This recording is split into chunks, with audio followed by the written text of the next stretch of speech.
Alrighty, everybody, you back? Welcome back. Who's here? Who's here? Who's all up in this nonsense? Who's around?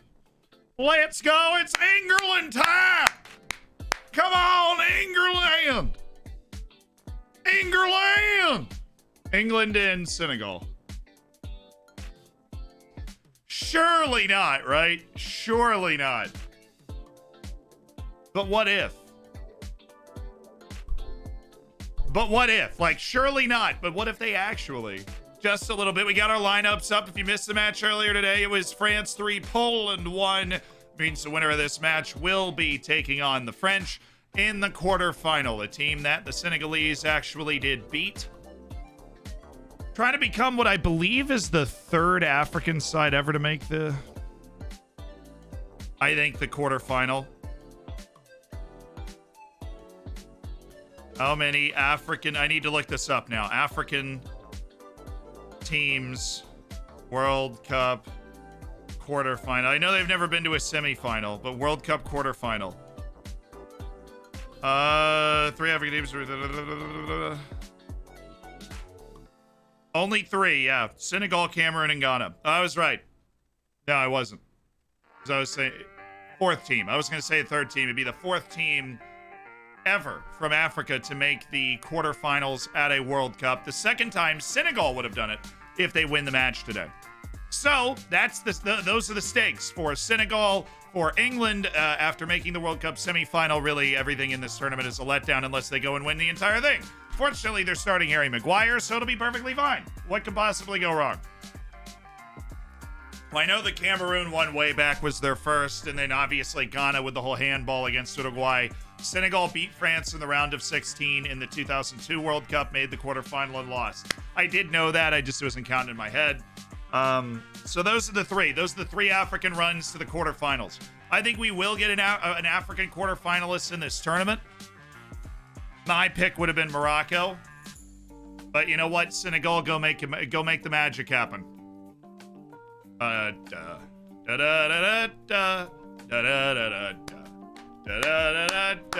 was watching some video on Twitter yesterday about Pele. I had no idea that he scored free kicks with his right and his left foot. I mean, Pele gets too much hate, I think. It's playing ability, obviously. Everybody feels terrible at where he's at health-wise, but his playing ability gets too much hate nowadays. It's become chic to be like, Pele's not good, you know. Pele, even, like, it used to just be an accepted fact that he was the best player ever. And then people really came in to challenge that.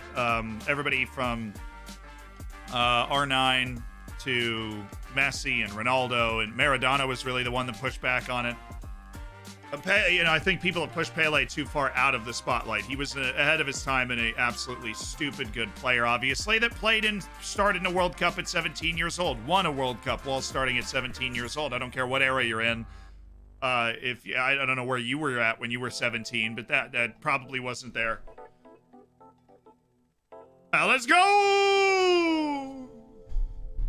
Players to watch. Righto.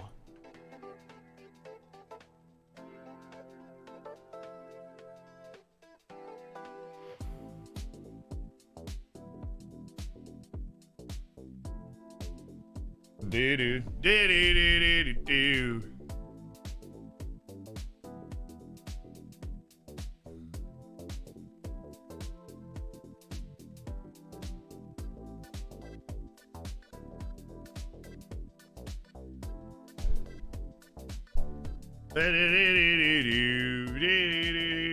Thoughts on Canada's World Cup performance? Do you think?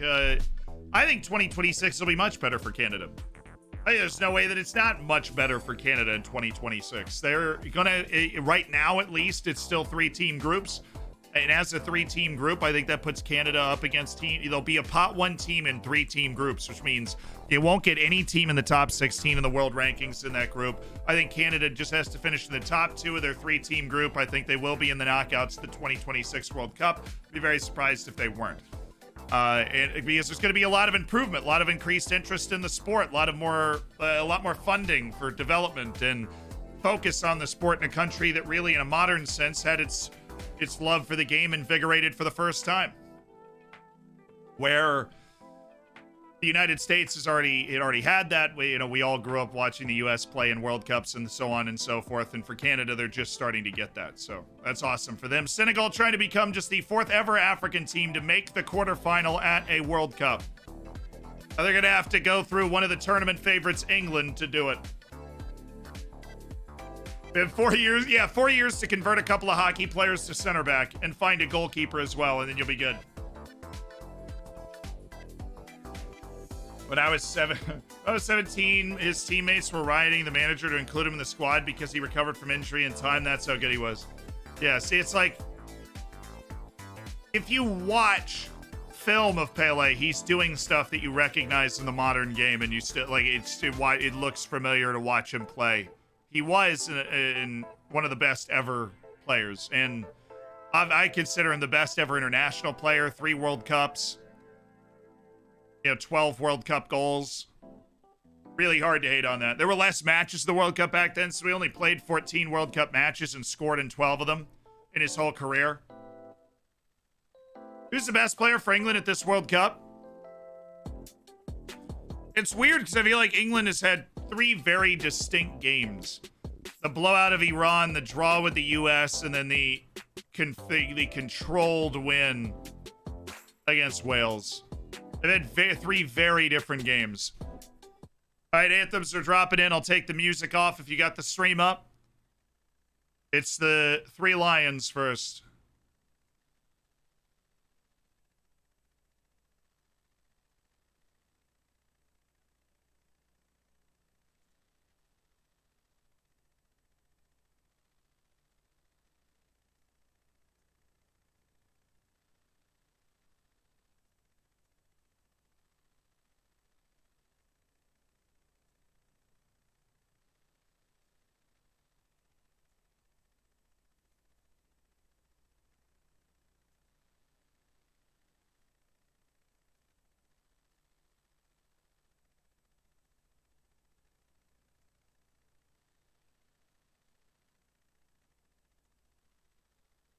There it is.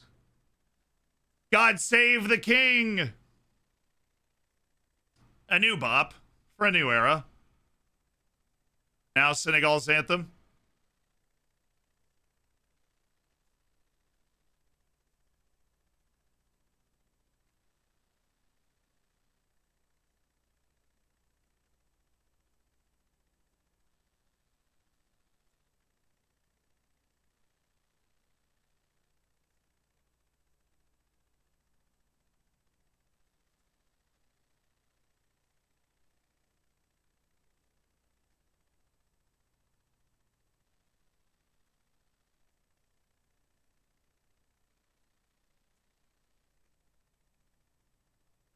I need to get some of this body paint that these guys have their hands on, man.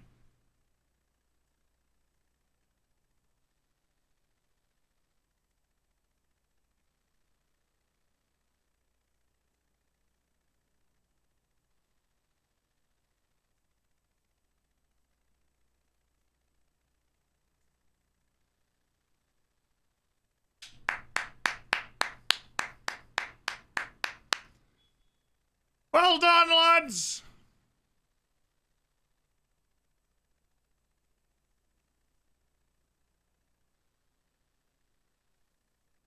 Let's England's formation. I mean, Walker, Shaw, Stones, Maguire, back 4, right?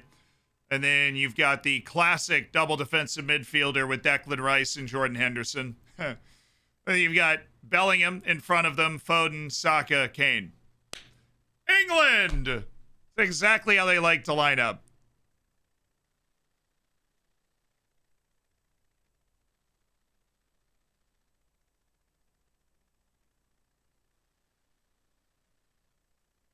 Just want a fair game? I think we'll get a fair game. I'm hoping that this will be a good game. Senegal is very organized and plays well. They're attentive. They're physical, right? They won the Africa Cup of Nations doing a lot of that. It wasn't Sadio Mane blowing away the opposition. It was they got to penalties with a clean sheet and won it on penalties in the AFCON. So they've proven it then again in this tournament that they're more than Sadio Mane, right? Ecuador is a very good team, and they were able to they had to beat them, and they did beat them to get into this round. England are the favorites for this game. I think England have a 75, maybe 80% chance of advancing. If I had to give percent chance to go through, but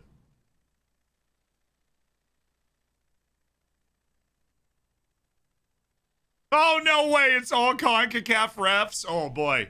We're in for a fun one.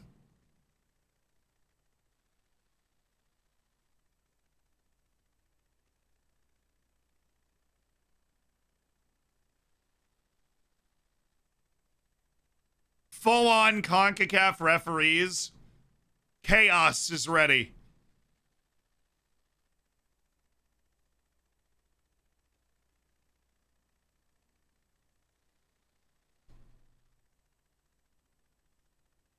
They've got Senegal down as a 4-4-1-1. They've got Diallo tucking in.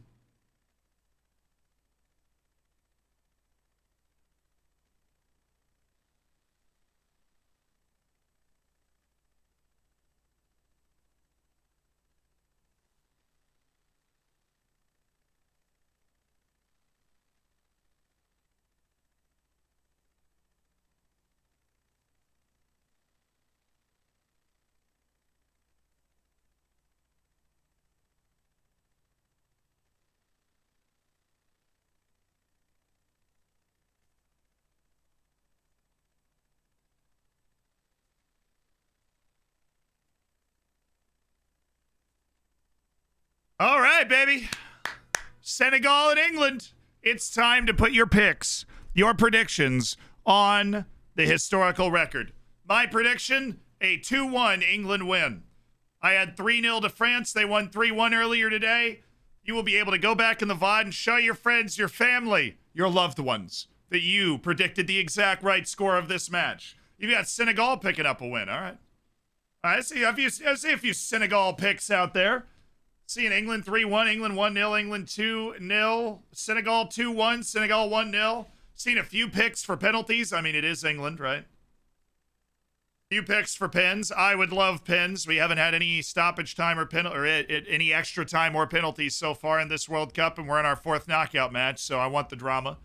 I thrive on. Now that the U.S. is out, I'm rooting for as much chaos and drama as possible. You know that. It has been pretty straightforward in the knockouts. The betting favorite has won all 3 matches. And honestly, they've won all 3 matches with the exception of Argentina's late hiccup against Australia in relative comfort. So we are waiting for our first uncomfortable moment for a betting favorite. I do not have the clock up. Go me. I'm on it right now. I'm getting it set up.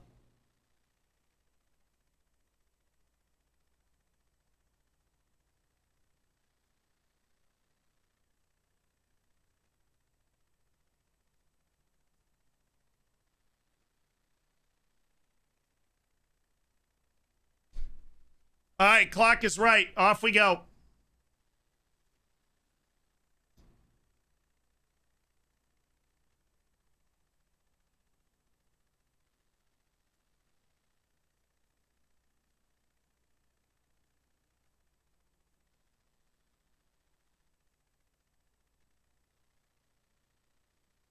Why do you have that beautiful shirt and I don't? Mystery Football, longtime sponsor of the YouTube channel.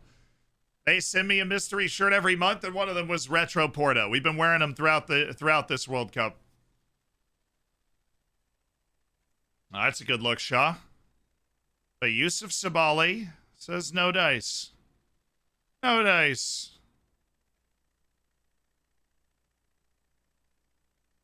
How savage is it that Senegal not only won the AFCON in a penalty shootout against Egypt, but also qualified for the World Cup in a penalty shootout against Egypt? I feel like the footballing gods should have prevented that from happening. Like, you got to split those up a little bit. Oh, bad giveaway. Henderson. A long, majestic Jordan Henderson run, perhaps? What do you think would make CONCACAF teams and players more competitive? I think that our continent largely is always meant to be a backwater. Not every continent can be great. And I think our continent is just always meant, like, our continent doesn't have a ton of countries. The only continent that has less, right, is South America, right, Oceania, but Oceania is always going to be kind of the and Oceania sort of thing. And we don't have a lot of people as a continent relative to every other continent except for Oceania. We have less people, so it's never going to be great. I think eventually what you would hope is that the whole Western Hemisphere becomes one qualifying thing, but I can understand why they wouldn't want to do that, because then the World Cup becomes less special where you get to play these teams outside of your continent, you know. But I'm not under any I'm not under no illusion that CONCACAF is become like a footballing power. Is this going to open up here for Senegal? Oh, it is. Oh, it is. Cool idea. Hello. Woo. Mod check. Harry Maguire, John Stones. Anybody? Oh, Maguire with the crucial knee. What a player. Whoa, center back. Harry Maguire. Crucial knee from Harry there. Crucial knee. Harry Maguire.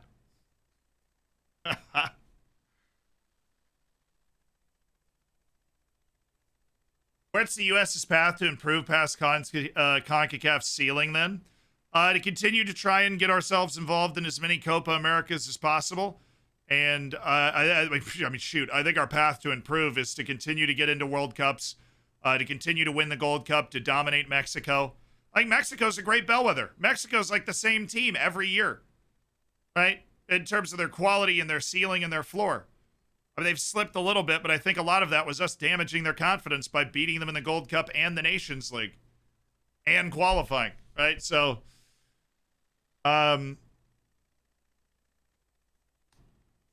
we just have to keep beating Mexico, get into as many Copa Americas as they'll let us in, because they usually add a couple teams to Copa America. We would love to go into those and play, but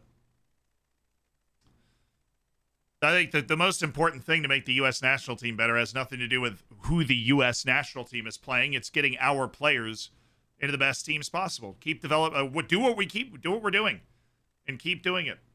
Keep developing players, and when they get too good for the MLS, let them go. And we have.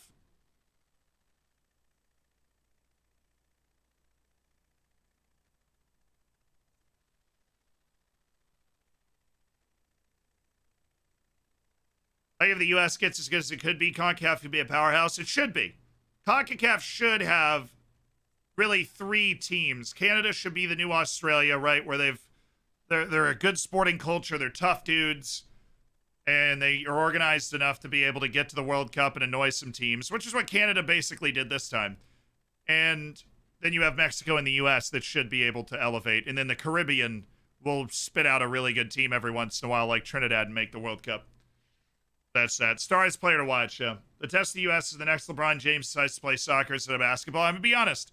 I don't think LeBron James would ever play soccer. The United States has enough people to be the best in the world at multiple different sports. Like, I'm just going to be totally honest. Like, we could still have a very good NBA and American football. I don't think soccer needs to be the most popular sport in the U.S. for us to be good enough to win a World Cup. I don't think it needs to. It's already the 4th biggest sport, and I think it will be higher than that. Oh boy, Rice? Somebody? Larry? Either Larry? Kane or Maguire? Oh, Kane. Well done by Koulibaly. That's foul.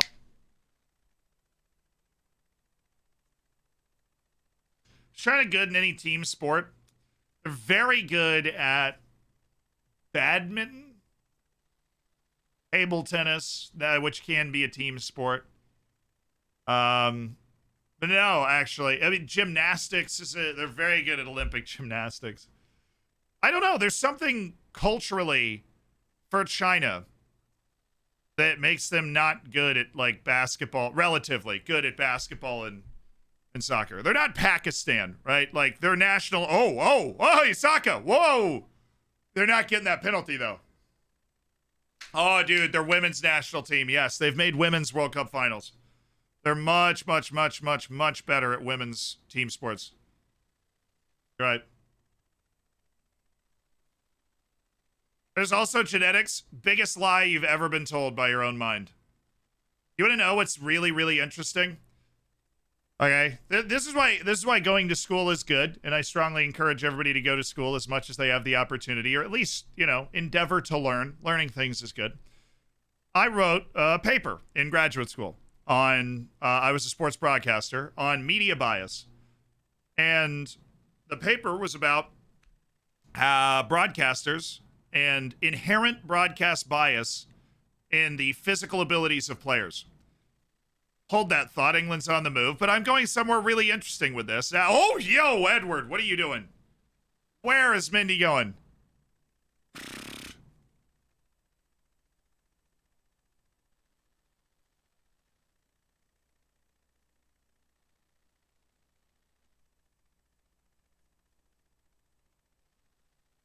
The ball is messed up? What's wrong with the ball? Ball's punctured?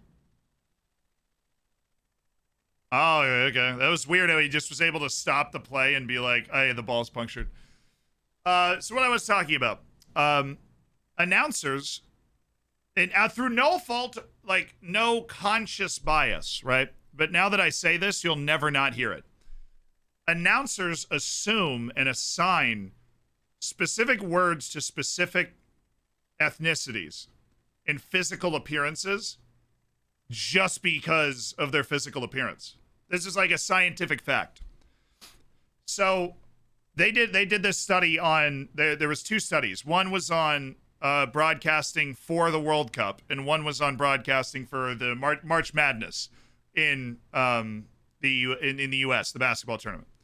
And the idea, while they're stopped in the game here, is that more physical traits are assigned to darker skins, like darker skin tone. Just so you are more likely, as an announcer, subconsciously to call somebody who has darker skin fast by like a magnitude of 3.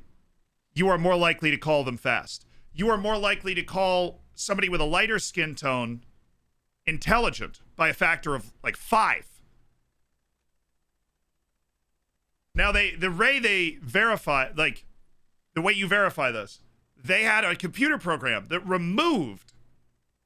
silhouetted players at a World Cup. And they took a bunch of people that hadn't watched the game, and they watched a game between South Korea and Senegal. And when they watched it without the silhouetted players, where you could see the skin tones and which team was what,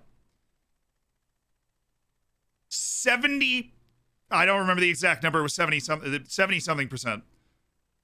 I'm not going to say anything that I don't know for sure. It was 70-something percent said that Senegal is a faster team.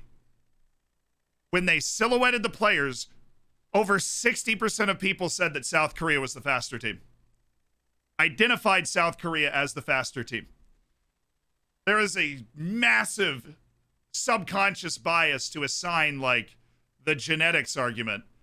And it happens to Asian players too. East Asian players in particular are scrappy, hardworking, almost exclusively. They're given no credit for any athletic ability, and it's something that compounds and builds over time as a perception.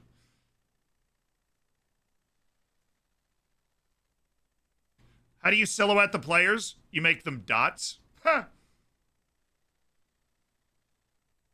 The way they wrote it down was they silhouetted the players. But you essentially just like remove the physical appearance of the players and you just like track where they're going. Oh, that was a good ball. And this time Mindy doesn't go for it. So it's just an interesting thing to think about. And you will notice it in broadcasts all the time. And somebody said, what about Scrappy? 100%.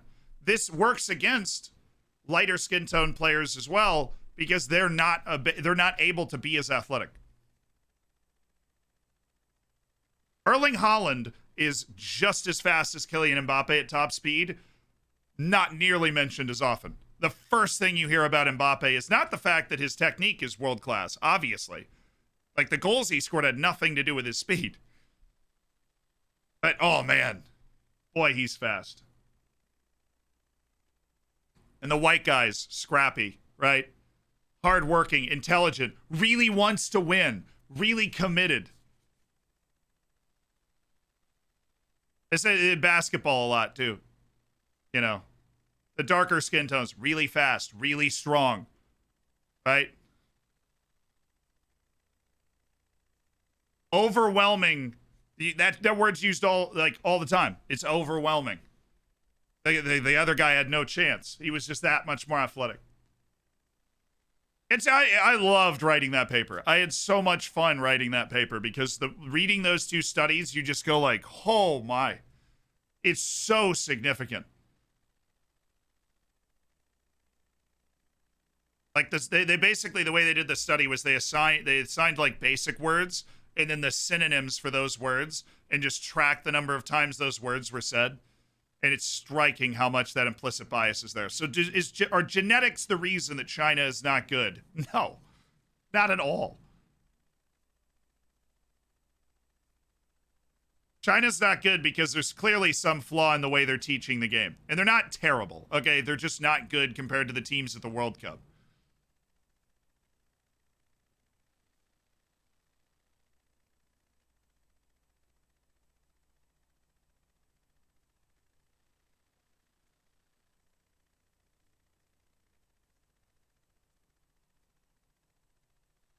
That's what you get from the Senegalese. So strong and physical. Boom. Exactly.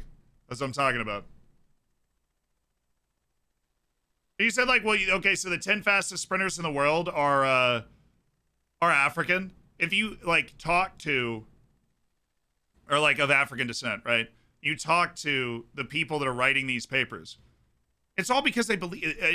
This is going to sound stupid, right? If you've never competed at this level, it's because everybody like they're supposed to be the fastest. Who gets the opportunity to be a sprinter? Like who gets an opportunity to be a sprinter, right? If you're scouting, or who gets the opportunity to be if you're looking for a speed winger, those implicit biases would be you'd be a fool to believe that those implicit biases only exist for announcers calling matches. They don't. But the paper I wrote was about announcers broadcasting matches and how they exist. Yeah.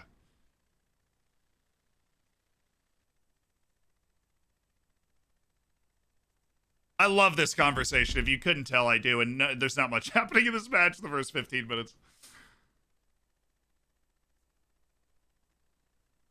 Sports vary by country. Yeah, it's because they're better at teaching it.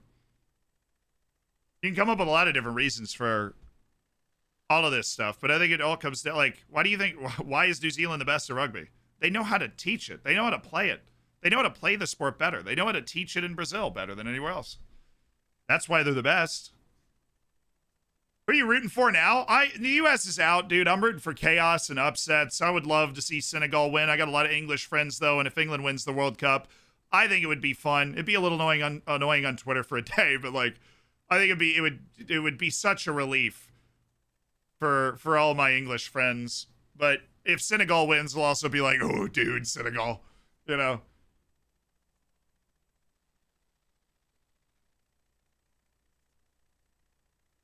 Aren't they based very loosely on reality and what is usually perceived? I don't know if that sentence actually makes much sense, Chris. Because biologically speaking, a human being's a human being, so it really there's not a lot going on there.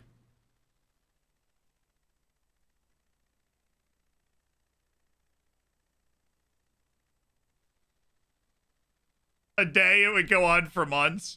Maybe I'm not giving England enough credit for how annoying they might be, but I do have a lot of English fans who I would genuinely be happy for if they won the World Cup.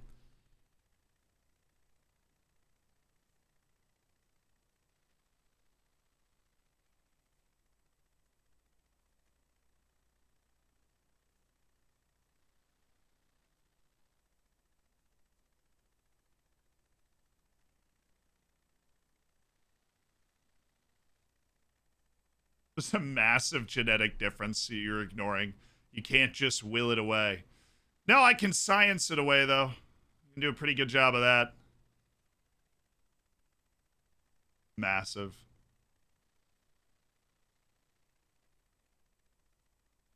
Your best argument would be the genetic diversity inside Africa, because 80-something% of human genetic diversity is in Africa itself.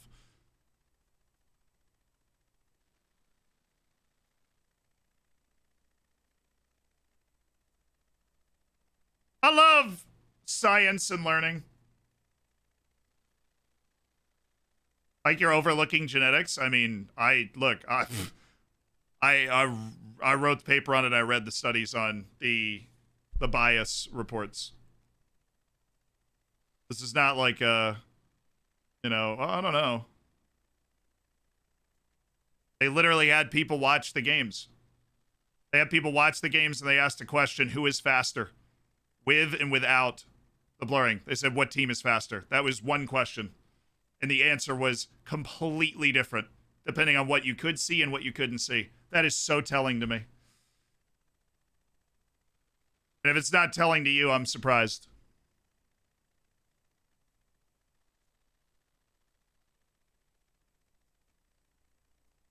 Yo, the Morocco dude's back! Let's go! Wait, the Morocco dude's still there!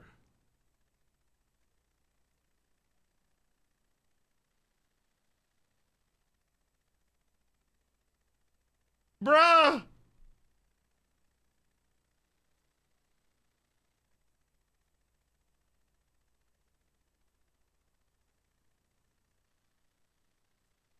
The Moroccan dude is back!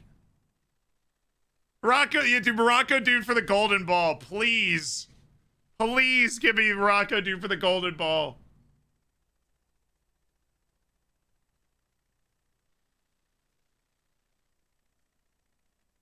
There's a quantifiable genetic difference between people in different part of the world. This is true. Most people can't process dairy because of what part of the world they're from. And I am so sorry for them. That makes me feel terrible.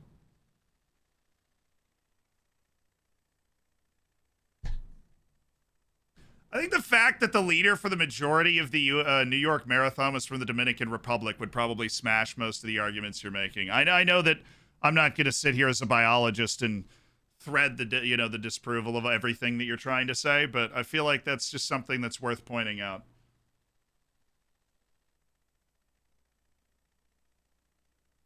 I had people put. I mean, it's absurd. The world we live in is absurd sometimes. I just laugh at it.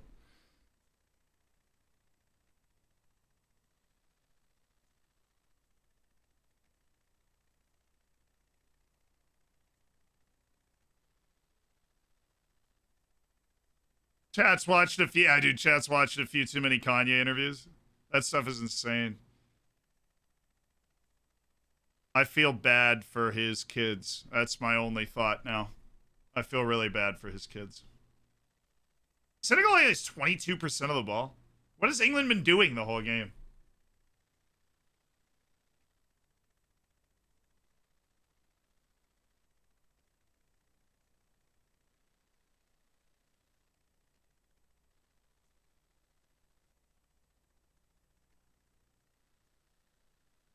Before we get too off track, I really just wanted to tell you guys about that tale, just so you can be aware of the subconscious bias in sports broadcasting and like scouting and identifying players, because it is very present and was super interesting to research when I was in grad school.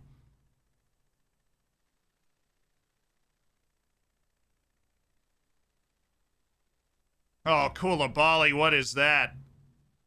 That was fortunate. Thank you, Harry Maguire. Oh, is he on? Oh! Oh! Oh!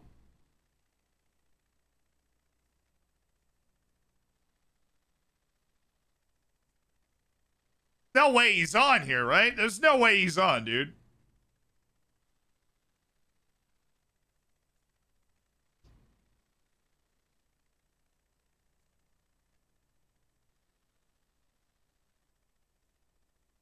Oh!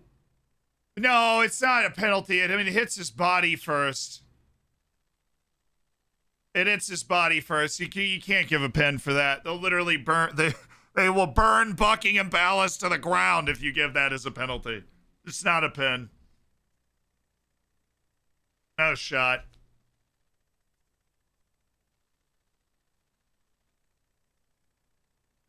It's not a pen. It's never a pen. They haven't given that the whole tournament. Brave goalkeeping from Pickford, though, to obstruct that play. That was good stuff.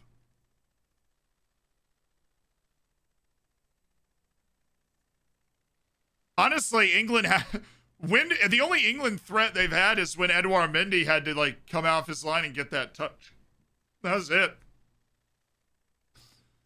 You know what I'm gonna say? Senegal kind of looks like the Netherlands against the U.S. right now. Tell me I'm wrong. Tell me I'm wrong. I mean, I know the quality level between the teams is obviously incredibly different from that game, but the way the first 25 minutes have gone, it's not so different. Right? Vamos USA. Oh, Sean, I know. Thanks to the 11. Sad day yesterday. The U.S. going down.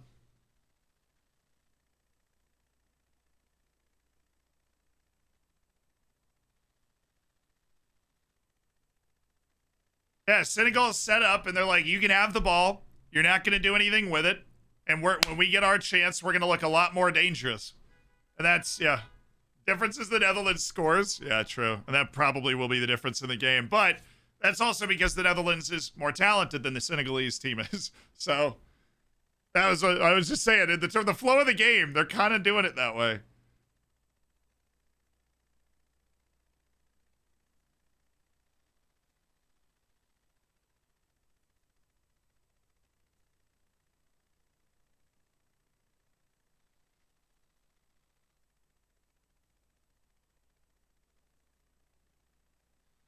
I think football's great at demystifying the genetics thing. You have many positions that require different skill sets. Our team in the World Cup is strong and physical.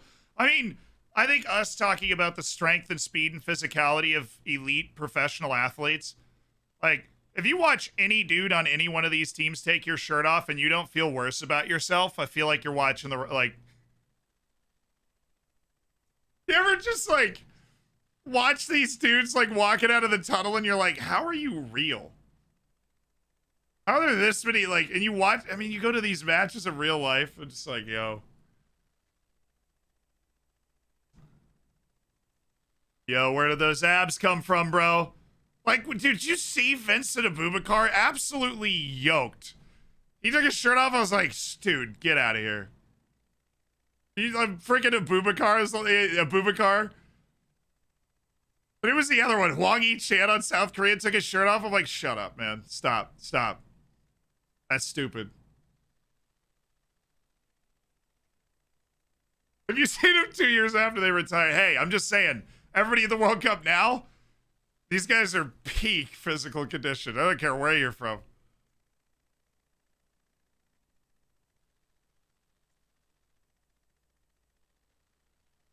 I think another good thing to point out in terms of your ability to win at ball is that Messi, arguably the greatest player of all time, is 5'7". So, and honestly, probably not nearly as ripped as a lot of the guys in this tournament. This is an important conversation to have. Who is the most ripped team?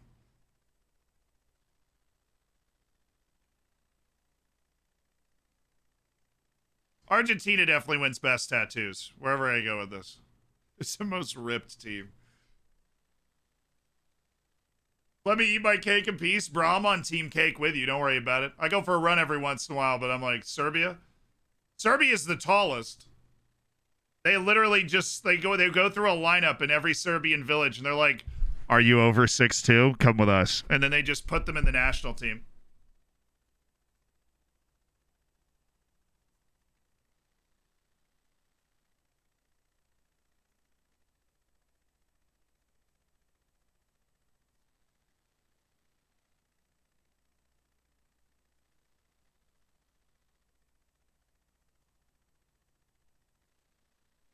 Dude, the internet. I hate the internet so much sometimes. Nothing beats post-pandemic Bayern. Their weight training program. Do you remember Lewandowski? Bayern's got an outrageous weight training program. Anywhere Shaqiri is? Oh, yeah, Xherdan Shaqiri by himself. That's who wins this award. It's not a team. It's Xherdan Shaqiri by himself. The dude's traps look like they are trying to eat him.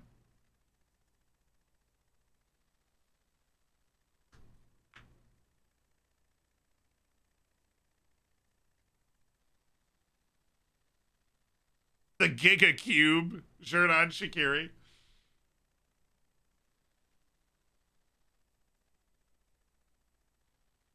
The stadium workers are the leanest. That's true. And that's why we're raising money for Amnesty International, a great human rights organization trying to undo all of the bad stuff that this World Cup has done to humanity as a whole. So please, if you have not donated, please do consider donating to Amnesty. I would really appreciate it. We've raised $5,650 while watching the World Cup together so far. I'm donating $1,000 of my own money on World Cup final day. So I appreciate you guys, and thank you so much if you have already donated.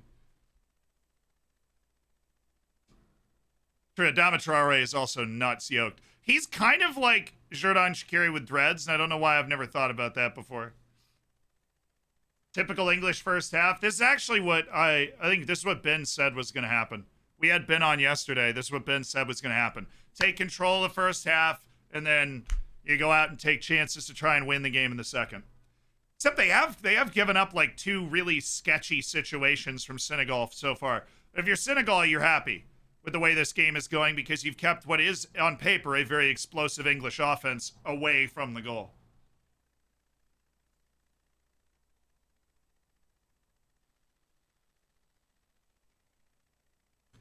How exhausted are you? I feel great. I got 13 hours of sleep last night. I didn't really get much sleep the night before.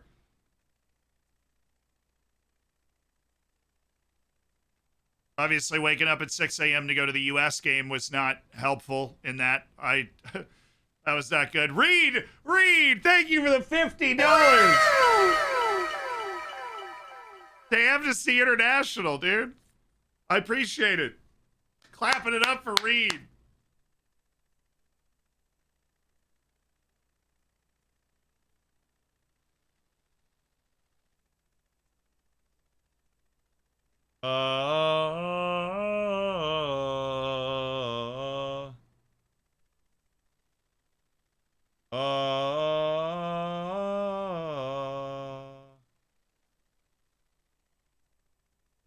Oh, it's Reed with the donation. I feel like they've played Abdou Diallo at left back in this tournament. Now he's playing center back. That might be something England can go after. By singing Halo, I accidentally do that all the time. Considering I've played Halo like twice in my life, it's a weird habit. Is Harry Suter that ripped? No, he's all legs. Legs by me ripped. Harry Suter's growth hormone. His growth hormone is ripped. Whoa, hey. Hey. Sar. Oh, Boulaye Dia. Oh, whoa. Oh, that's a save. Hello. That's what I'm talking about. They are getting good chances when they get up there. Jordan Pickford. What is this press, man? Come on, England. You got 8 midfield. You got 2 defensive midfielders in there that should be able to break this. I mean, you got to block that, too. Stones is late to that ball. Boulaye Dia gets a chance to shoot it. Great shot. That's a big-time save. He's not leaning right at all. A lot of goalkeepers here are leaning to the right. No, he stays big, able to throw himself to the left.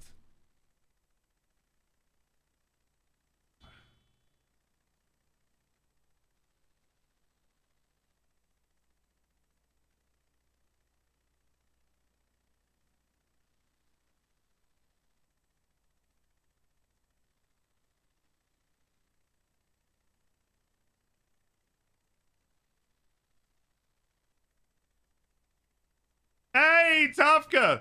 Thank you so much for the $10 donation. I appreciate that a lot, Tofka. Thank you for $10 to Amnesty International's Trippier hurt. Maybe he just wanted more pace and defensive ability on the right side than Trippier, who's kind of your flair complete wingback. Southgate's prone to a tanker. Larry Kane. Oh, Saka. Oh, that was some proper defending from Jakobs.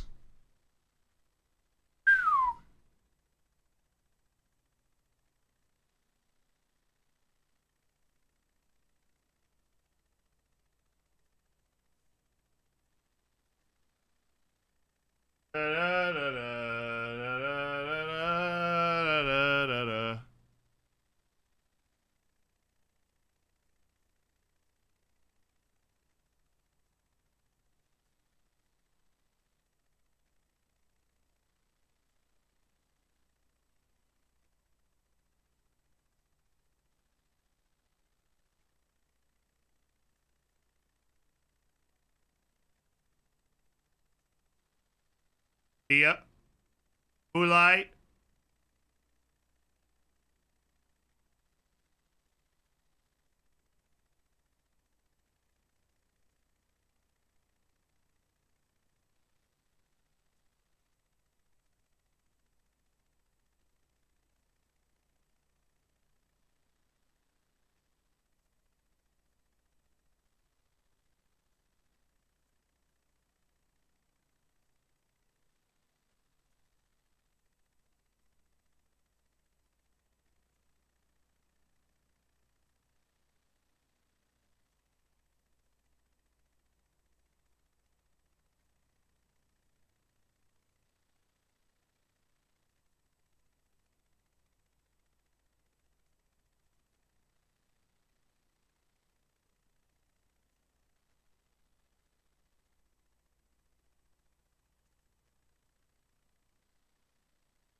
There you go. Back.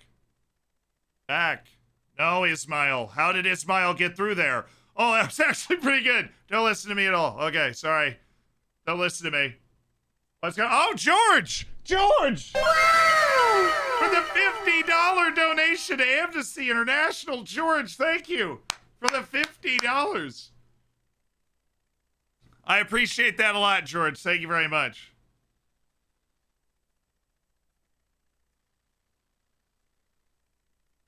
I'm going to go ahead and settle that conversation. 100 people's done a scientific study, and the worst drivers you've ever seen in the world live in Florida. Thank you very much for your time.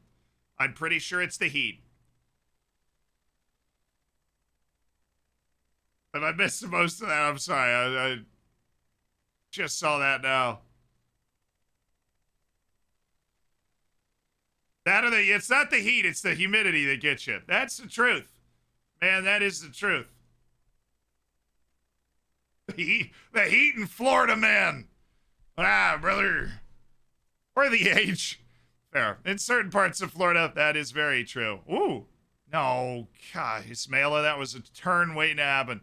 Oh, Ismaila Star! See you later, Kyle. Hello.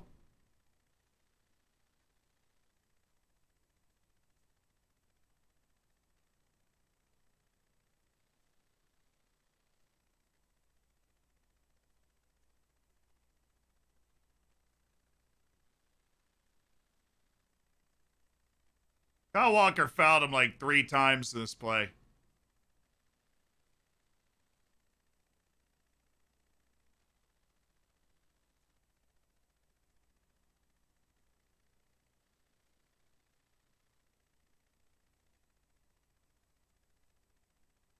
Never, it is true. It's never a yellow in CONCACAF, and this is a CONCACAF ref. It's never a yellow. Whoa, Skyhog! Gary's all lathered up now. $100 donation to Amnesty International from Skyhawk. Thank you so much for that. That is huge. That's a difference maker. I got George. We celebrated George with the 50 with an anime wow, as one must. And we've had over $200 donated to Amnesty in the last like 5 minutes. So I really appreciate you guys for that. It is tax deductible, depending on where you might live. Great news. England's tactics lure the opposition to sleep. Yeah, well, they're not keeping Senegal away from chances the way that England typically likes to keep teams away from chances.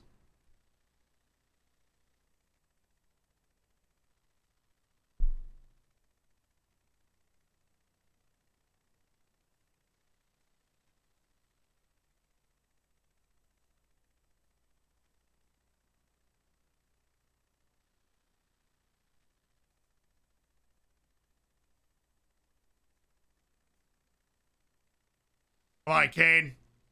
He's got Bellingham. He's got Jordan Henderson! What? What? It's Jordan Henderson with a World Cup knockout goal. Oh, sure, why not? The first half-decent chance England has created, and England just Netherlands'd up the Senegalese right there. A beautiful break, and Jordan Henderson tucks it to bed. Wow.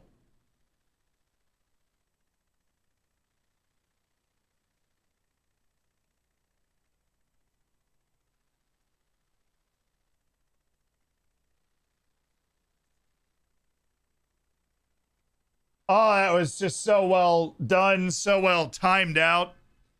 The pass is perfect. The shot is perfect, right where it needed to be. I'm just getting the time for the goal. 39. Really? He's the oldest player in the England squad? I wouldn't have said that.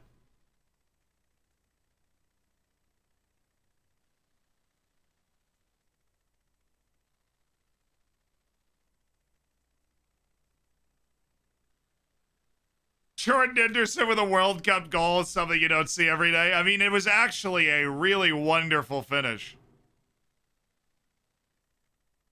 It was a really wonderful finish. That future LFC connection. If you got $150 million ready to go, then yeah, sure.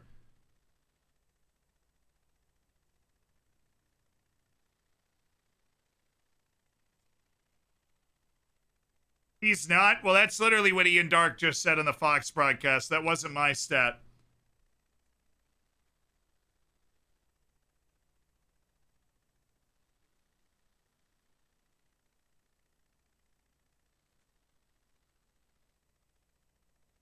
The owners have the money ready, they just don't spend it.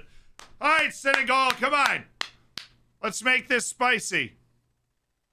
This one Moroccan fan is really the best thing at the entire World Cup. The adopted Moroccan fan in the middle of Senegal's fan section.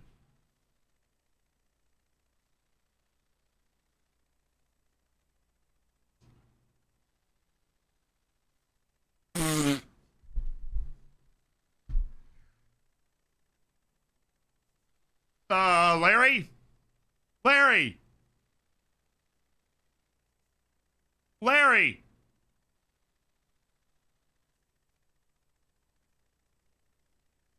Only Harry Kane could finish like Henderson. Yeah, he did have to do that whole stutter step to hold himself up and make contact with it. I get it, but that was far too open from Senegal. They gave up that. That was like off a goal kick right into a threatening spot in the corner for Bukayo Saka. Oh, come on. Iliman Ndiaye, you got to get that ball in the air. Now Saka's isolated, can run it. Abdou Diallo again. That's fine, though. They need to get to halftime. Senegal needs to get to halftime. They need to get a huge halftime talk from Aliou Cisse.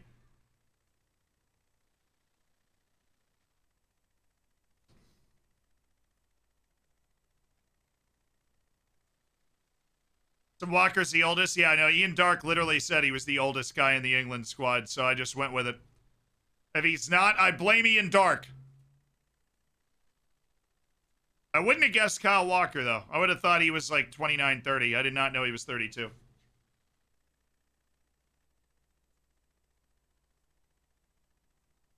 I think they really should drop Kane into that center midfield role. You know, a little center mid on attack, maybe. An advanced playmaker on attack. Late runs, but making plays.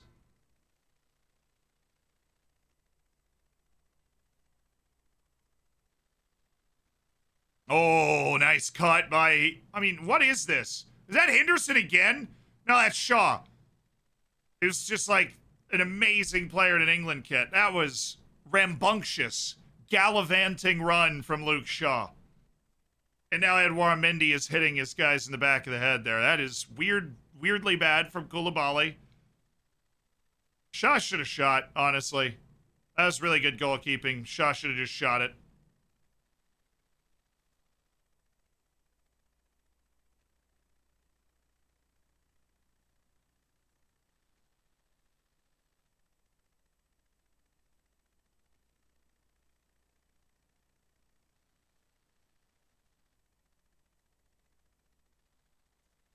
Are you Shaw? Yeah. Yeah. I have the same diet.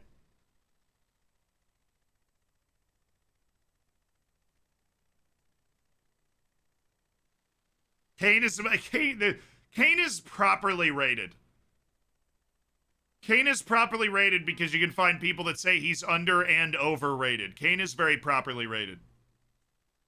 He's a really, really good world-class through and through striker who is not one of his generation's best players and is not the type of player that can carry a nation to a World Cup like a Kylian Mbappe.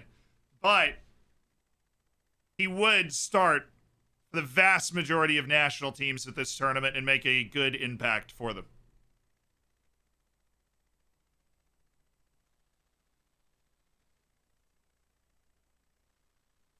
You know good words? I better. I suck at math.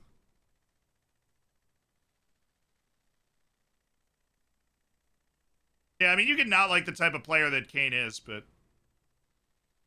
yeah. You can't argue with his results, his accumulated goals, right? Oh, Declan, what? Oh. There was nobody within a mile of that Declan Rice pass, and that was a good spot to be in.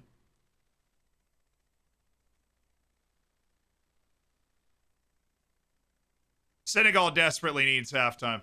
They need to get themselves in at half, get together, have a nice conversation, a little yelling match perhaps, and get themselves back to what they did in the first half hour of this game, which was, create better chances than England. One, they weren't getting opened up at all, and they've been opened up 3-4 times here in the last 10 minutes. Yeah, maybe a cuppa. Get together, have maybe a couple of crumpets. Talk it out.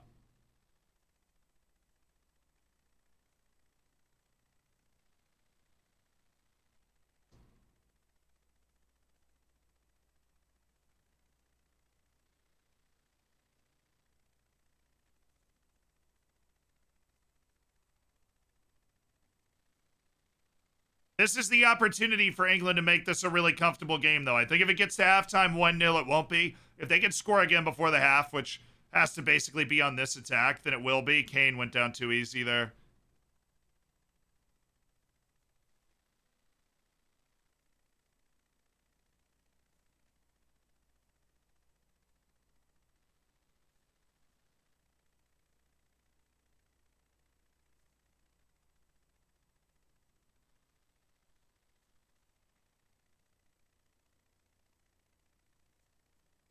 Saka really throwing it back there.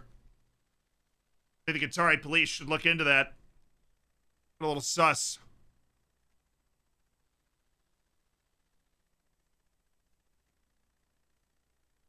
Megan Thee Stallion would have been incredibly proud. Did they drop into a back three? When did this happen?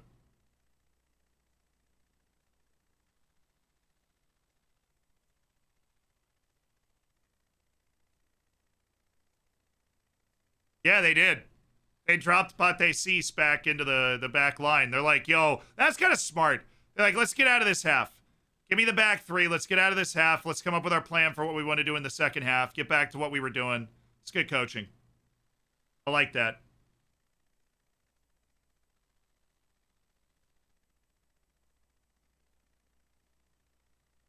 Hey! Oh, boy. Cease is up now, too. That's in where they want to be. Oh, here it is. Oh, first side ball. Harry Kane, surely. And that is the goal that breaks Senegal's hearts right there. Harry Kane, right on halftime. That was gorgeous.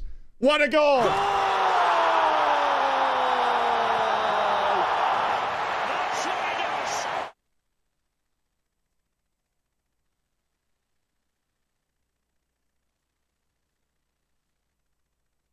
First goal of the tournament for Larry Kane right there. This is what this is what England should look like. The talent level they have, this is what England should look like.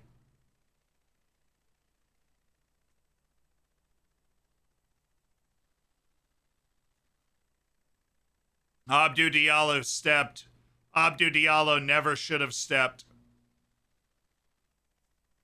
Halftime. Wow. The last kick of the half, they concede the goal they desperately could not concede.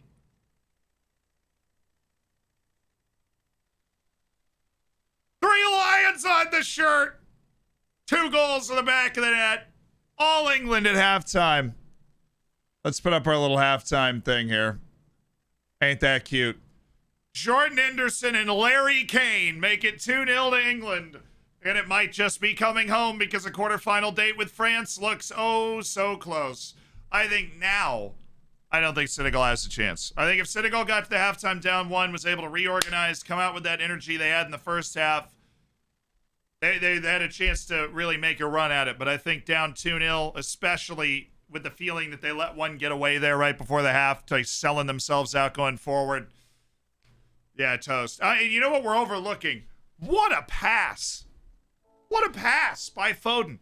Foden, instead of holding the ball, drawing the defender, and then crossing it, Foden, first time, hits it first time, which nobody's expecting, gets it to Harry Kane, who can then take an hour to get a few touches, set himself up to strike the ball the way he wants to, and then put the ball in the back of the net. I'm curious if that one guy on Arsenal TV who said he'd never celebrate a Harry Kane goal is still not celebrating, but that was a beautiful one-touch pass from Foden to set it up, and England now looks like they're going to have a run at France, the great French team. All right, player of the half. That Moroccan dude, the scientific method, Larry the Cat, and any dude's named Jordan. I'm going to go with that Moroccan dude.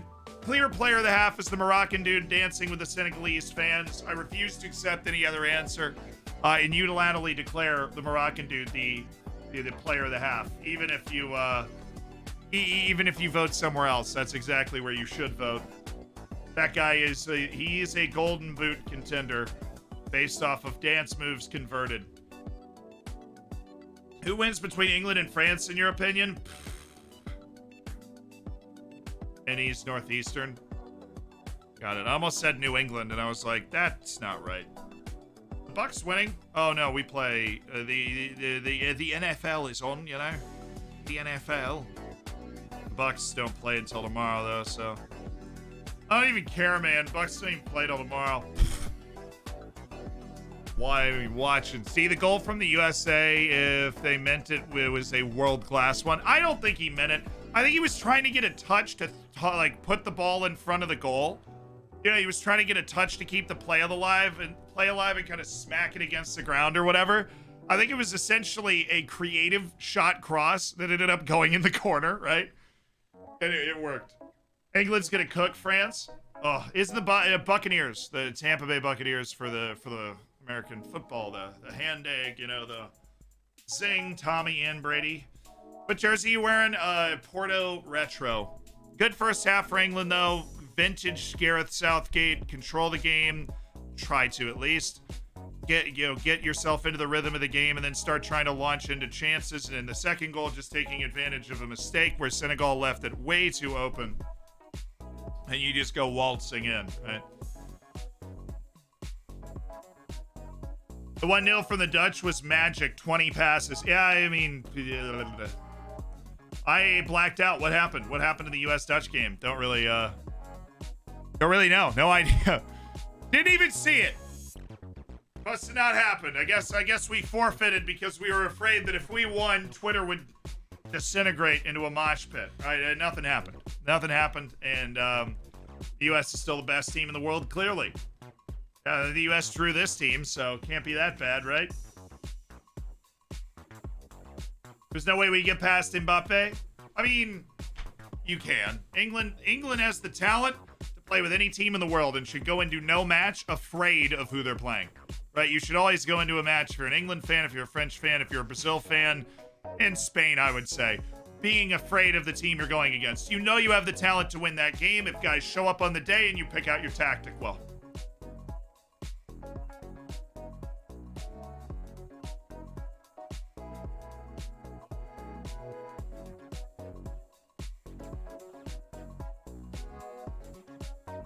Reckon a high-scoring game that could go either way. I think we will have both teams score goals.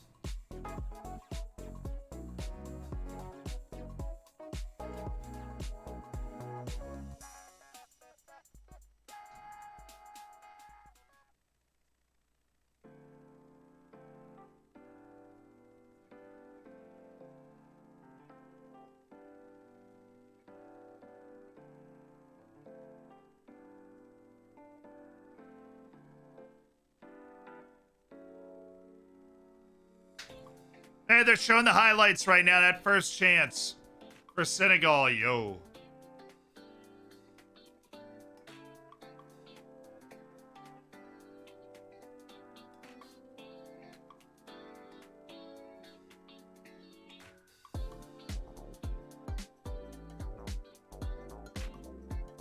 This game isn't over. I think it is. I think that if Senegal got to halftime down 1-0, they would have been able to get their energy up, tactic reorganized, and felt good. They needed to hold on until halftime. They didn't. England now will have a Senegal team that, no matter what the halftime talk is running riot.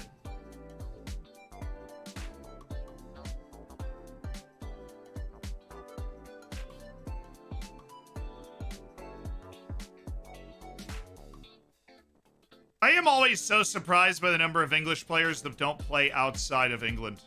The fact that 25 of the 26 play in England is wild to me.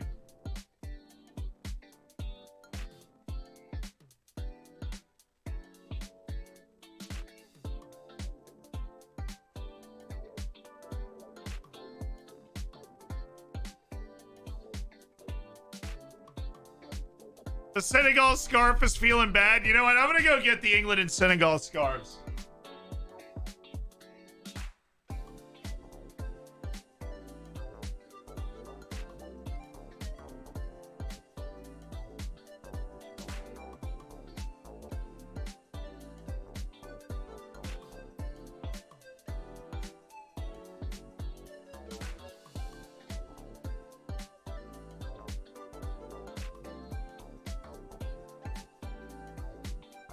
Chat, since it might be the last time that we can see these beautiful scarves, particularly Senegal's, we have our Senegal scarf right here. A lovely Senegal scarf. We'll throw it around, and we do have the England scarf, which says England on it. And we'll throw it around. There you go. More money playing in England. Why go anywhere else? It's just weird. I mean, you know, there's a ton of money playing in Spain and in Germany, and those guys go around too.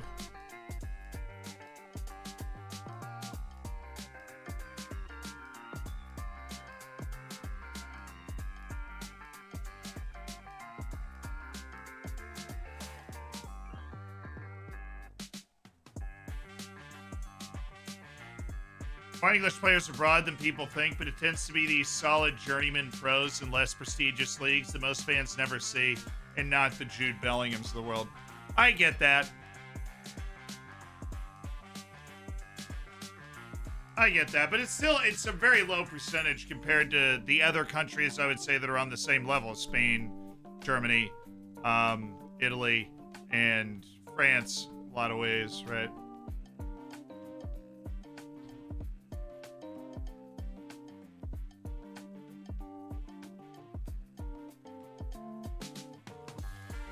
Honestly, I think the biggest contributor might be the Premier League player tax, really. Where the wage budget of those, like, every team in the Prem is so high. And the amount of money, like, paid to guys even down in League 2 relative to their ability and what they would get in other countries is so high. Like, the relative amount of money that they make. That's why they don't move.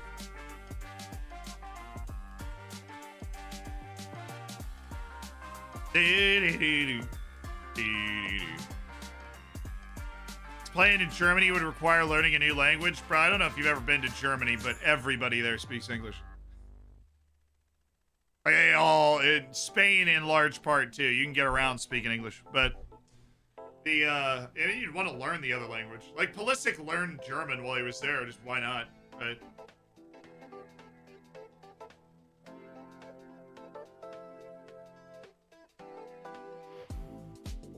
Imagine Musiala picked England, dude. He'd be stuck behind Jack Grealish on the depth chart. You ever met a guy named Gareth Southgate? Looks great in like a little coat and tie.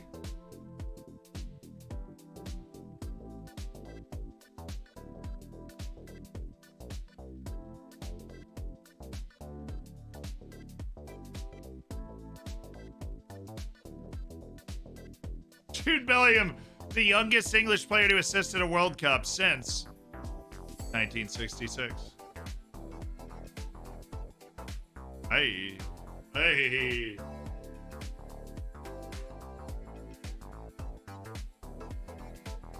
All these imagines are fun, but imagine if Trent Alexander-Arnold picked the U.S. over England. Like, he never would have. Same with Holland. Generally, same with Musiala, too. Dude, it just always was leaning German.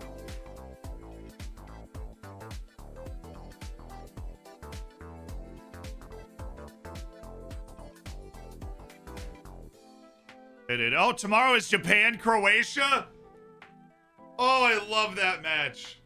I love that match. That's South Korea and Brazil. Obviously, Brazil monster favorites there. But South Korea just beat Portugal. Why not?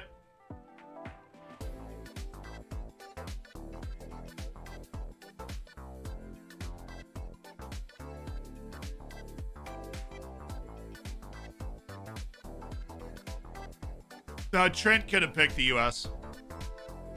But he was never going to. He's eligible for the U.S.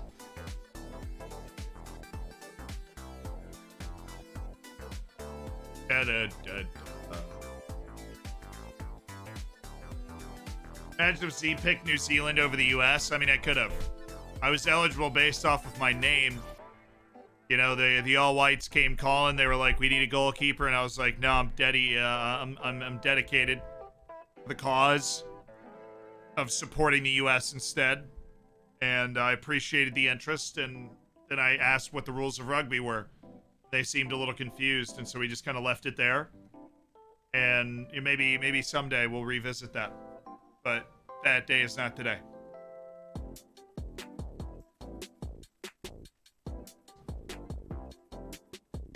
I think the U.S., if we had Erling Haaland, we would have been in the semifinals of this tournament, but we don't. Neither does anybody else, to be fair, because he's not at the World Cup, so. Yeah, Jonathan David's probably the best striker that I know of that was eligible for the U.S. that doesn't play for us. That would be awesome. What if we just had, like, Mbappe, right? Oh, dude, we'd be so good. We would be so... Oh, man. If the U.S. had, like... If we just had Mbappe and Haaland, we would be so good. Imagine. Did Moukoko even get on the field? Yeah. Yusufa Moukoko came on as a sub against Japan, I think it was, last 15 minutes, but then they kept going with Füllkrug after that, and they were rewarded by 2 Füllkrug goals. So, can't argue with that. Wait for the next draft. Do you think we're drafting Haaland, dude? Totally.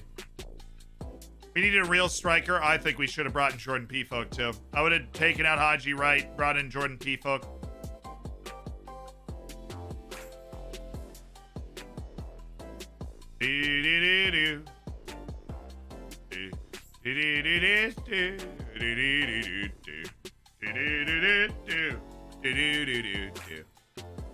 Was Pepe injured? No. He just didn't get picked. Together. Robinson was your biggest liability. I think Robinson should be our backup left back, but we don't have any other left backs at all. Like, our national team pool is like Anthony Robinson and then Tim Ream, who's playing center back right now. So, yeah. You might be, it's Bello or that kid that just went to Sam Vines, the kid that just went to like Belgium. It's Bello or him or Sam Vines. Can Scally play over there? I didn't think he could play over there. All right, Senegal. They definitely lit a fire at halftime with the 3 subs.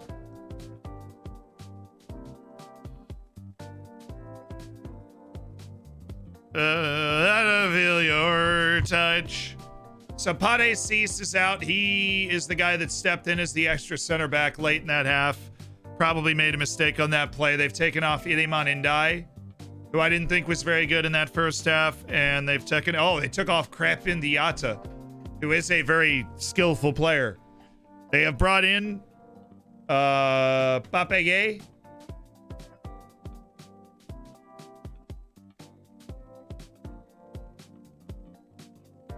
Who is number 26. That's sub number 1. They brought in Sheik Jing and Papesar. Sheik Jing is fun. Papagay plays at Marseille. Where's Sheik Jing? Where are you, Sheik? On my list.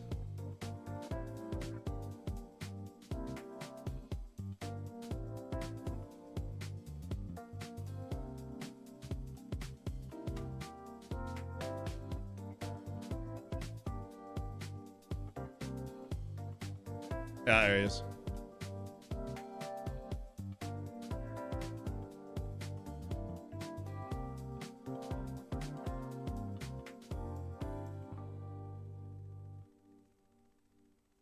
Sheik Bamba Jing. And my third lad, as I get these in, Papesar.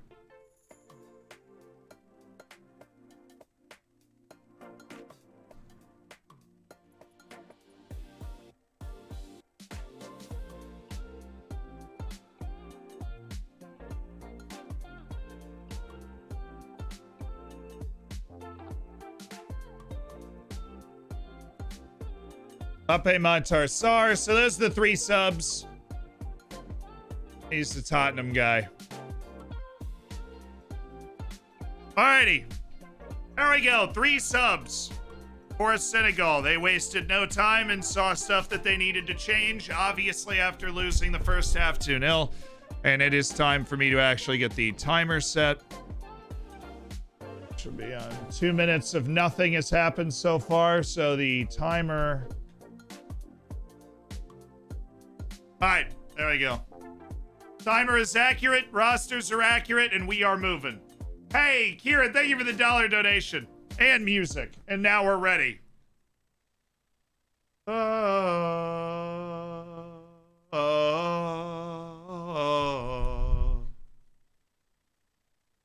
just dropping those beats today.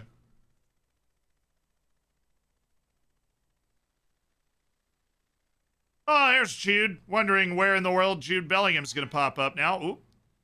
Tried to hit the Elastico. Good luck.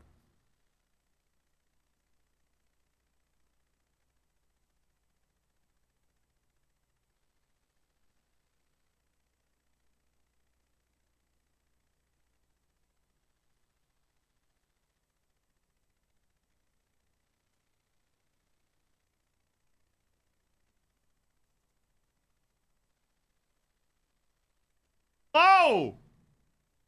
Oh! Oh! Skyhawk! A $100 donation. I was thinking that was the second $100 donation from Skyhawk to Amnesty International. Thank you so much, my dude. Making a serious difference in $200 to Amnesty, and that could have been a call, but it wasn't. And here goes Kalidou Koulibaly on a rampage.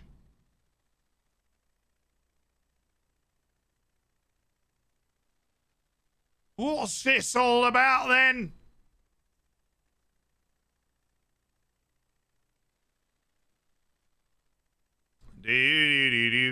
Oh, nice pass. That's better. Oi. Oh, that was a weird hit that could have been oddly threatening.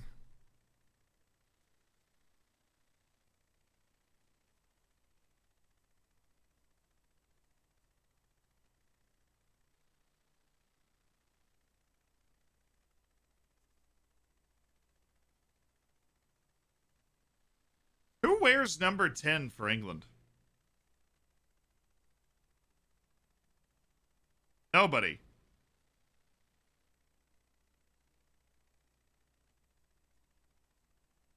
Nobody wears number 10 for England? No, nobody has it. Nobody on the bench is wearing number 10. Rashford is 11. Mount is 19. Grealish is 7. Oh, it was Sterling. Oh, yeah, and Sterling has family issues. He's not available tonight. Okay, cool. That makes sense why he's not on the bench. Oh, hello, Kyle Walker.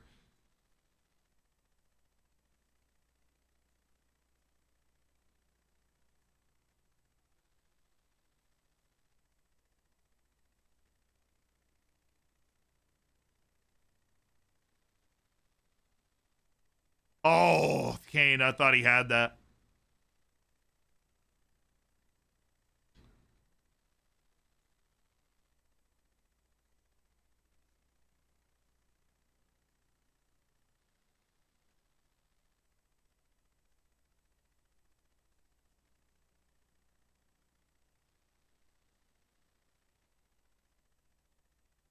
Hello, greetings from Ethiopia. What's up, dude? Welcome to the stream. Oh.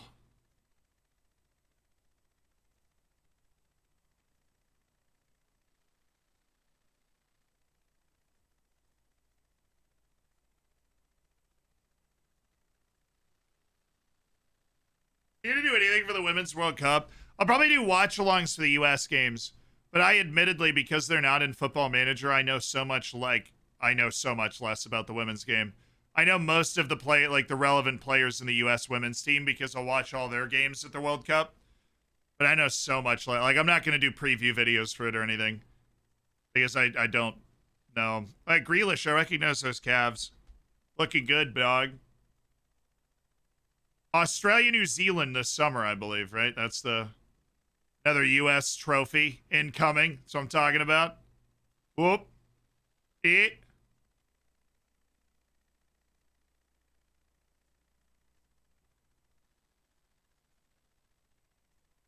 I'll say this, there's way less flopping. I'll believe it when I see it. Canada will have a chance at that one, but the U.S. are still going in as the favorites, baby. We are the Brazil of the women's game.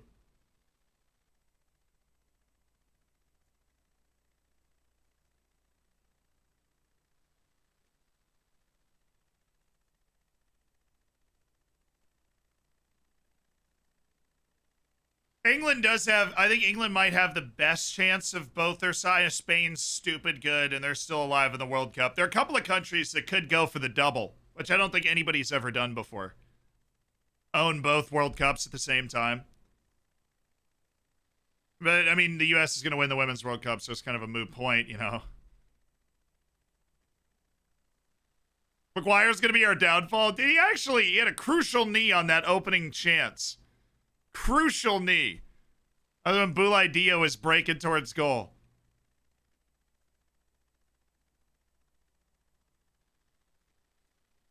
Best female player ever. Look, I don't know much about the club game, so I'm going to base this solely off greatness for the women's team for the U.S., and I'm going Mia Hamm. Mia Hamm. Although I know there are definitely a couple of players that didn't play for the U.S. that I likely wouldn't know enough about that are probably better. I'm going Mia Hamm, and it's a completely unbiased opinion, clearly. Saka? It's always wide.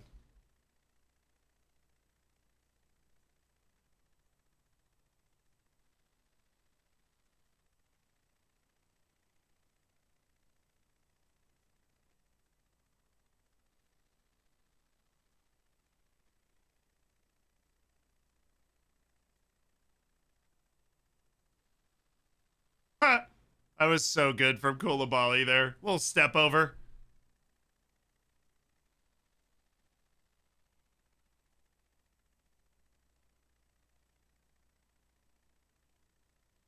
Spain has a massive feud with the national team coach. 30 of the player. What? I feel like if 30 of your best players aren't getting called up, you should fire the national team coach because that's just stupid. It doesn't matter if the national team coach is right on the feud. If you're not bringing nearly your best team, why would you stay with that?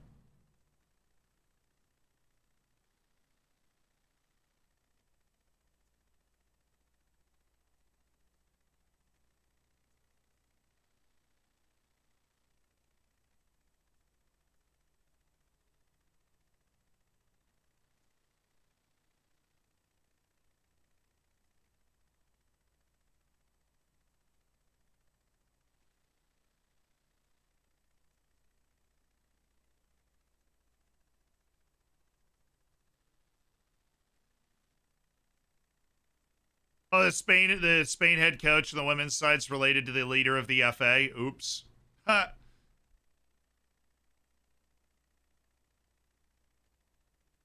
I haven't seen the Moroccan-Senegal fan in the second half. I wish I had. What a guy.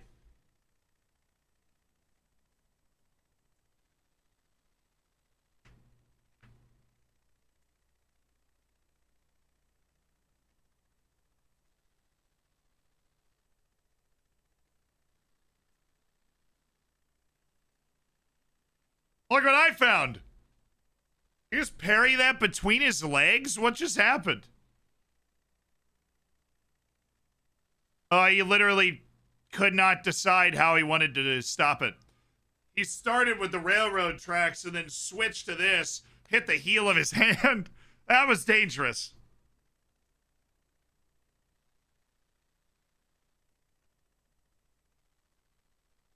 That was awkward. I mean, his brain, basically, if you think of the brain as a computer, his brain spit out the wrong answer the first time of what his arms were supposed to do, and then it fixed it last second.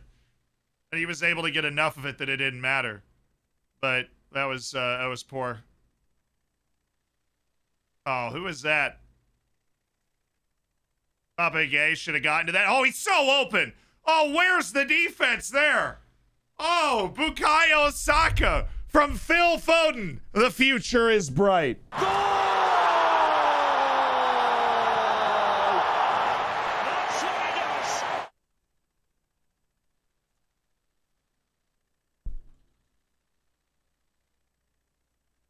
Oh, his heads are down now for Senegal.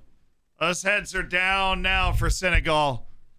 Put it in a bow and mail it off because this one is all wrapped up.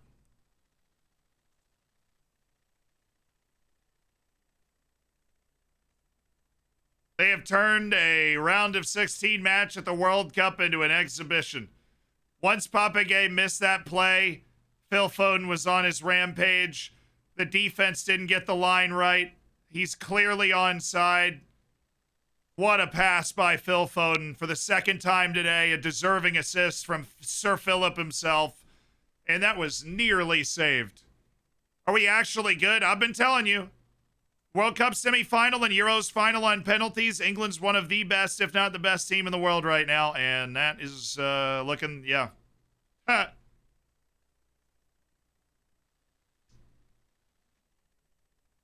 classy dink from Bukayo Saka. A brilliant pass by Phil Foden to get it through the legs of Koulibaly. And Senegal is in desperate trouble.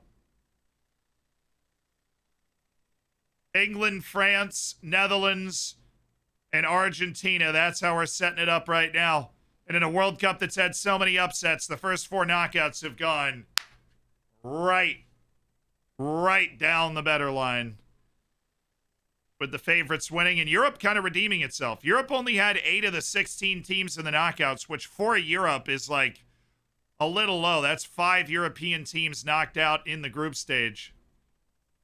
But Europe has responded with 3 wins, it would seem. 3 wins in the first knockout round.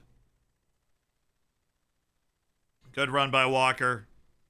Jakobs just might have taken that one to the royal jewels, as it were.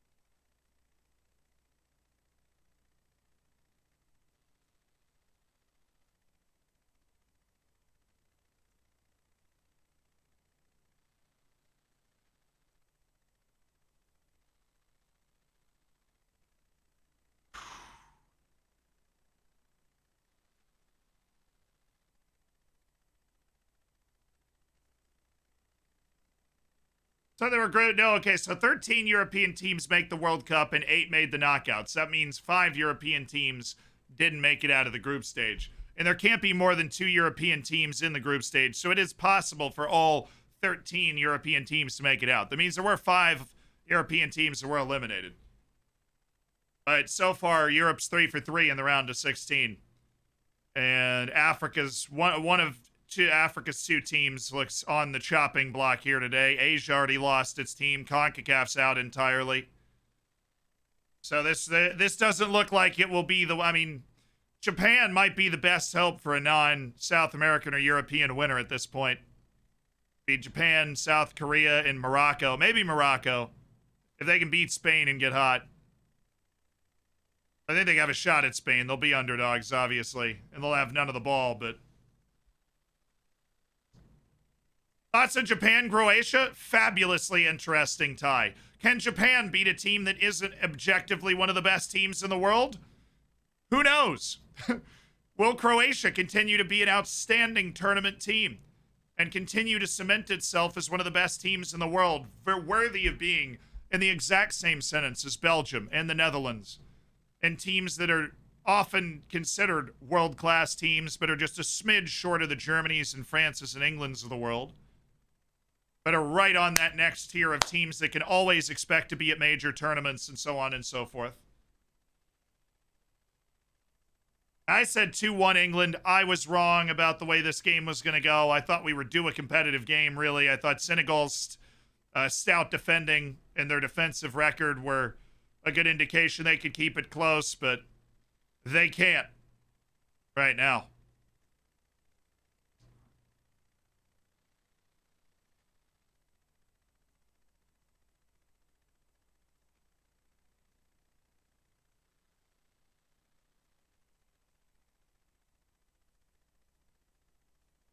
Even as a European, I don't want to see all the Europeans get out of the group. Yeah.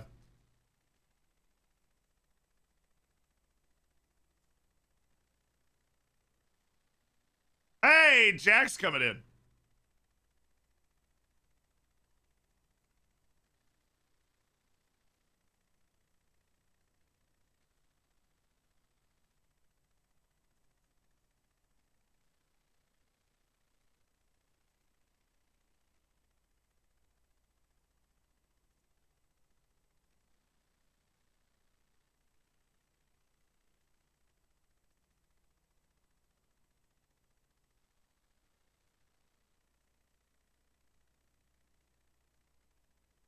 Are you the best African team right now?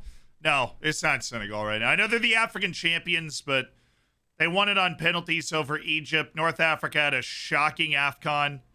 Algeria got blasted. I think Morocco is probably the best African team right now. Ghana might be in 4 years.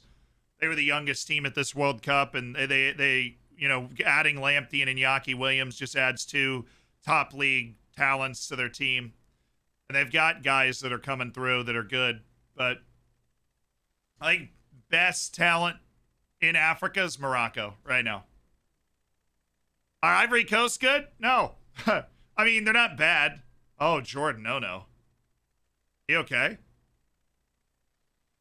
Oh.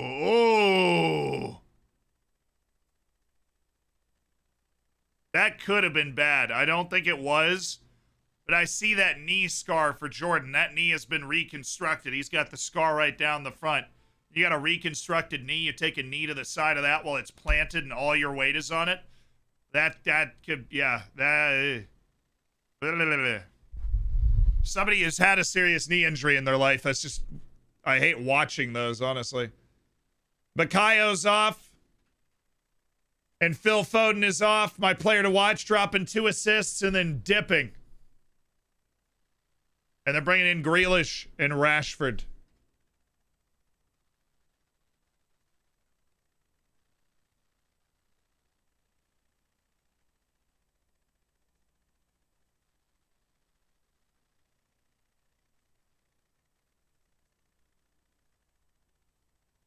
Jack Grealish! How often do you get to bring off a guy off the bench who was purchased for $120 million?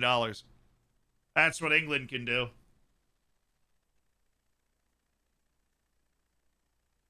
I actually haven't been doing new player to watch once the old player to watch leaves, but we can do that. I'll put it on Jude. Thanks, Phil, for your service as our England player to watch in this match. Yeah, I guess Jordan's fine, but I was saying more that play could have been dangerous. Like a planted foot with all your weight on it. Hey.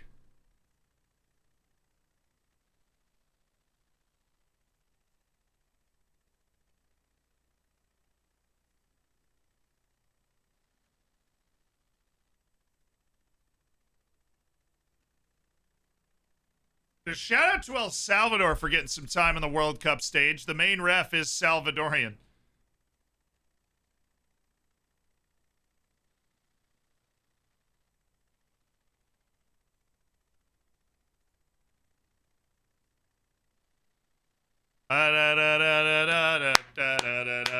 El Salvador. So it will be France, England, Netherlands, Argentina, which honestly is a couple of fabulous quarterfinals based off the way those teams have played at this tournament.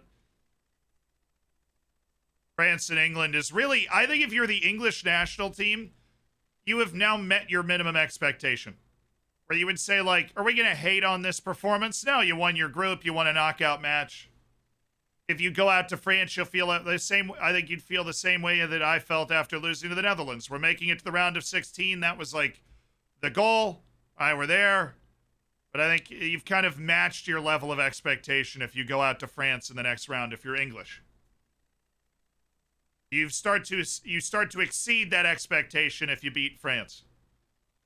Because the French, I think, are in a very small category of teams that would be favored over this England team. I think it's France, Brazil. That's really it. I don't think any other team would be a favorite over England. The way England's played. Brazil wins tomorrow. Who do they play? The winner of Japan and Croatia. Brazil has a pretty, I mean, relative to England having to go up against France and relative to the Netherlands running into Argentina. It's Japan. The winner of Japan, Croatia plays the winner of Brazil, South Korea. So what I'm rooting for, and I think we should all root for, is Japan and South Korea in a seriously charged derby. It happens to also be a World Cup quarterfinal. That would be, those countries, if you're not abreast on history of the region, are really not fans of each other. They have very different views on what exactly happened. They're not fans of each other. That would be a fabulously edgy quarterfinal.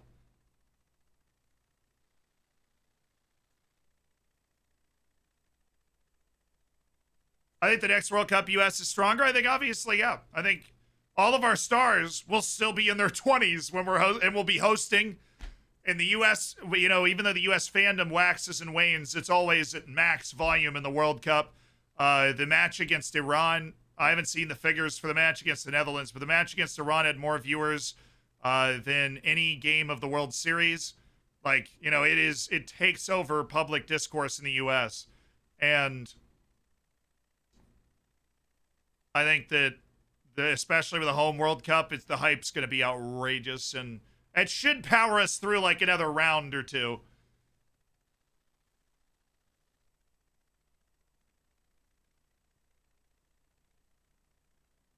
Japan and South Korea play each other often. Well, so do Iraq and Iran. It doesn't mean the games aren't edgy. The fact they were able to host a shared World Cup, dude, if somebody offers you the chance to host a World Cup, you'd be hosting it with Satan himself. You'd probably say yes. FIFA would definitely say yes.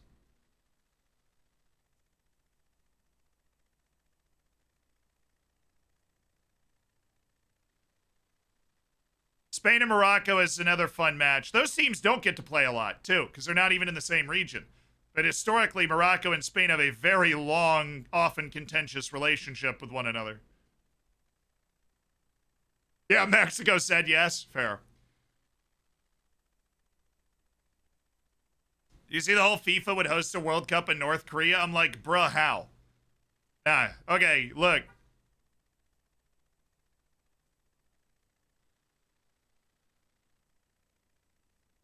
When I read that, I was like, there's no way. And then I went, wait a second. They might actually. The Reconquista Derby. Yeah, well, in North Korea, they won the World Cup. I just meant like the bidding to host it. FIFA said they'd be open to it or something. I don't know why you would even say that.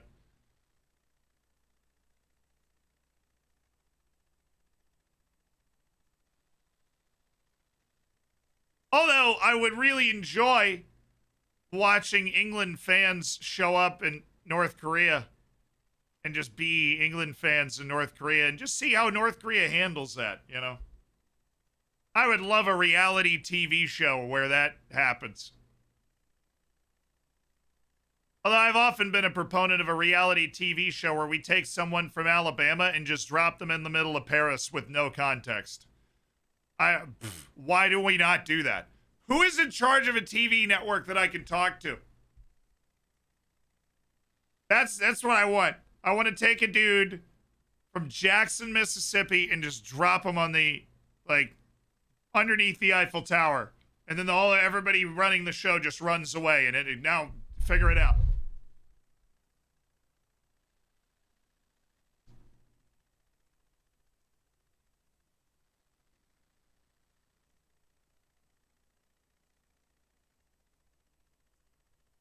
All right, they brought up Boulaye Dia, the little sub at the striker position here.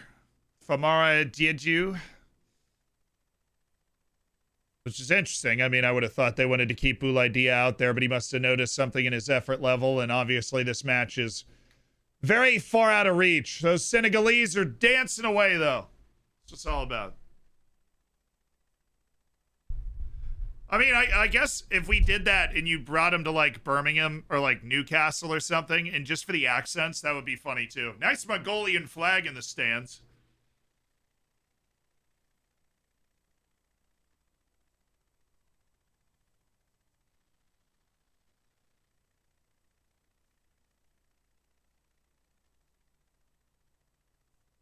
Been in charge. I didn't know Aliou Cisse has been coaching him for 7.5 years, but I guess when you make consecutive World Cups for the first time in your country's history and you win the Africa Cup of Nations, you get some job security. that checks out.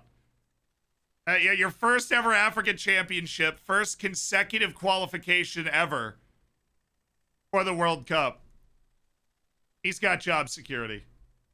Mongolia, Kazakhstan for the 2034 World Cup, please. Dude, that'd be awesome. Why not? That'd be fun. He's got tenure.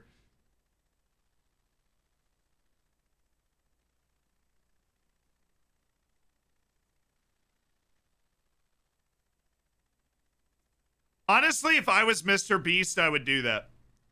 If I was like, if I ever reached that level of like just general entertainment and sports, I would take an SEC tailgate and put it outside of an England game and just see what happened. Like from Alabama, Auburn, I'd be like, all of you and the truck and everything, we are taking you and putting you outside Wembley. What happens?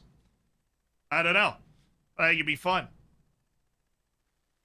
Just throw a giant Alabama tailgate in London outside of Wembley. Why not? I mean, that'd be so freaking entertaining. Yeah, Pickford had that covered. He's mad at his wall, though. All right. There's no way to do that outside Wembley? I don't know, dude. To the right of the stairs.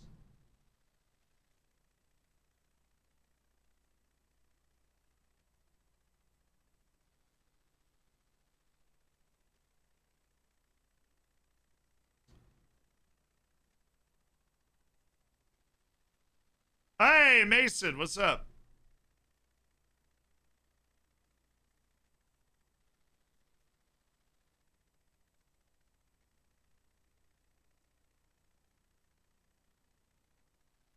But my idea for a more approachable show is to do a video series where I bring British people to massive U.S. sporting events.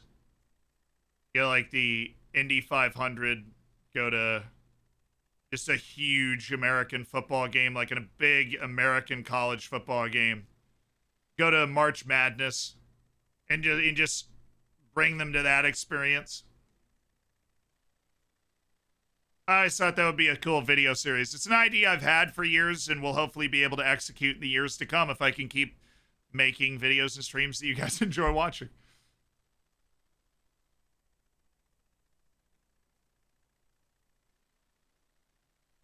Oh, Kaladu getting a little chippy out there. Yeah.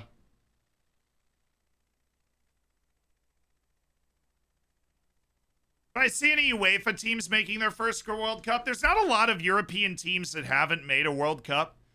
I think if you look there, you got to go into the former Yugoslavia. You got to look at like a Slovenia who's never made a World Cup that maybe could make a run. But I don't know.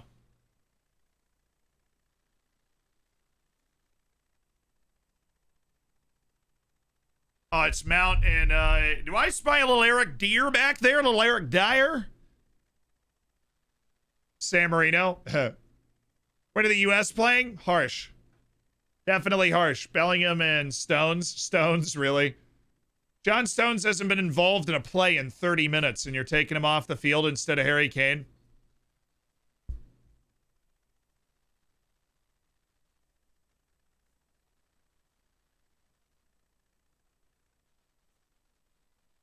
Mason Mount in. And our new player to watch will be Luke Shaw. Yeah. Oh, that was an appeal call. I get you're upset there, Pop Gay. Slovenia made the World Cup, dude. Really? I thought it was always Slovakia. My brain's a fun place sometimes. I know Slovakia made it in 2010 because they played New Zealand. So I thought that one was Slovakia, but apparently Slovenia made it. So who in Europe could, but hasn't? Albania. They've never been. But they made a Euros, which makes them obviously like a chance. Slovenia, oh, they were in the U.S. Oh my, they were. Oh, that's who Michael Bradley scored against. Oh, God, I remember that. Sorry, you were so right. I just never. I didn't know that, and I should have. But Bradley scored that goal against them. Anyways, I've become aware. My apologies to Slovenians that are here. You have made the World Cup, and I will never discredit you again by saying you haven't. Albania has not. They made a Euros. They have a competitive team. Finland also made the Euros and has a competitive team. They've never been to a World Cup. Basically, yet. I don't think Belarus is close enough. North Macedonia is possible, and Montenegro is possible. They've never... Montenegro counts. They made it with Serbia and Montenegro in 06, but as the nation, FYR Macedonia... Wait. Montenegro has not made it. North Macedonia has not made it. I don't think a new UEFA team's going to make it, though. UEFA only gets 3 more spots. You go from 13 to 16 European teams. That's it. If you were qualifying for the World Cup in 2026, North Macedonia would have made it. They were one of the 3 teams that got to a playoff final that didn't go through, along with Sweden and Ukraine. Italy would not have made it, even for the expanded World Cup.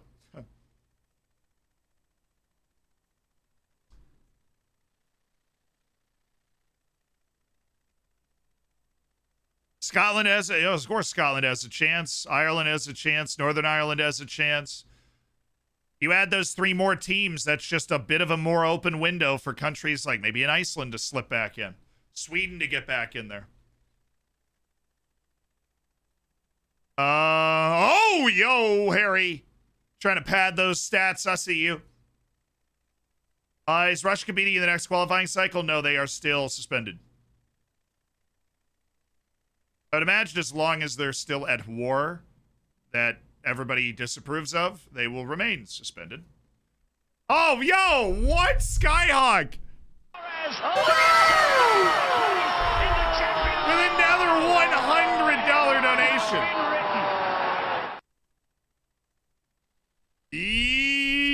Yo! $300 donated by Skyhawk to Amnesty International, raising money for a great human rights charity while we watch the World Cup to try and make a difference. Of course, I'm donating $1,000 on World Cup final day. I really appreciate you guys, everybody that's donated today. Skyhawk with $300, huge. Thank you so much for that.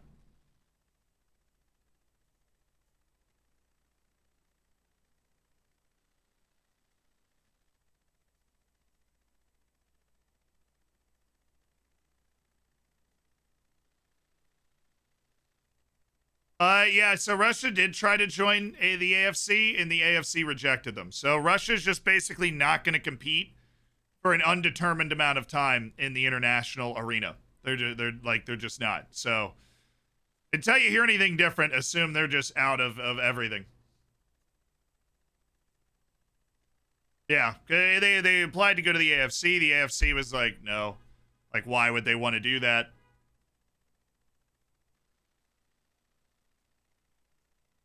Oh, Henderson? Yeah, sure, leave Kane in. Alrighty. Goal scorer Jordan Henderson's on the way off.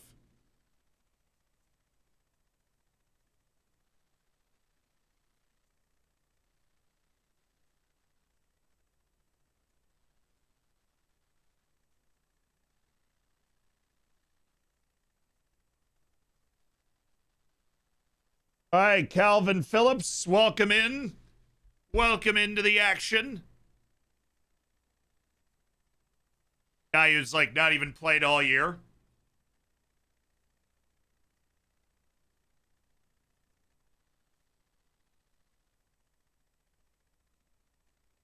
Yeah, I'm surprised he took out John Stones and Jordan Henderson before subbing Kane. I get Foden.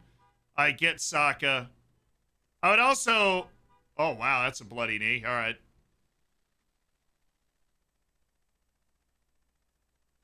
Now, Faroe Islands up into a World Cup. A lot of those smaller nations in Europe have not and likely will never, right? I don't like saying never because, future's a long time, but I find it unlikely. Oh, Stones just feeling his hamstring. Well, I think he is due for a 6-month muscle injury at this point in his career. He's overdue, really. That would be really unfortunate for him, though.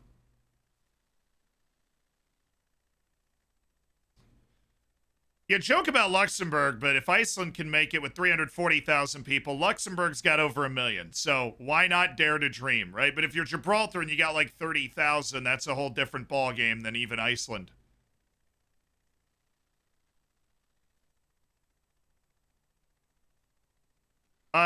Greenland is applying to join CONCACAF because it's a little easier to do that than join UEFA, they've discovered. So Greenland might be in CONCACAF sooner rather than later. They're actually getting together a pretty serious proposal to join. Right now, if you're a brilliant Greenland player, you would play for Denmark still and not have... I mean, there is a Greenland national team, but they're not in FIFA. They did play a tour in Turkey recently, and I think they actually won one of their games.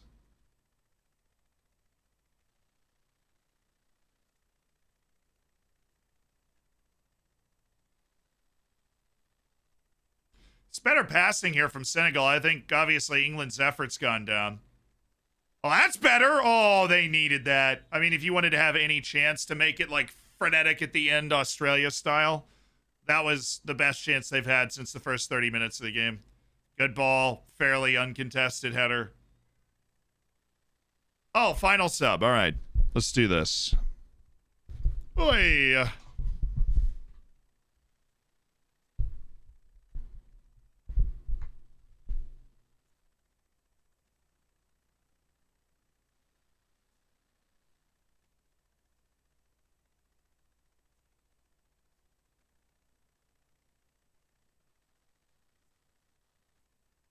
Ore Balotore.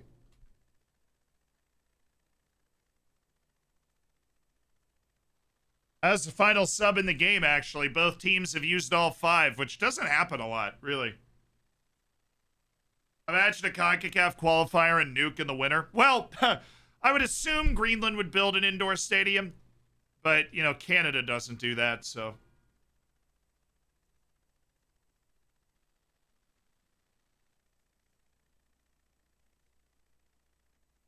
I think Finland is probably the most likely debutante from Europe at a World Cup. I mean, they give a good account of themselves at the Euros.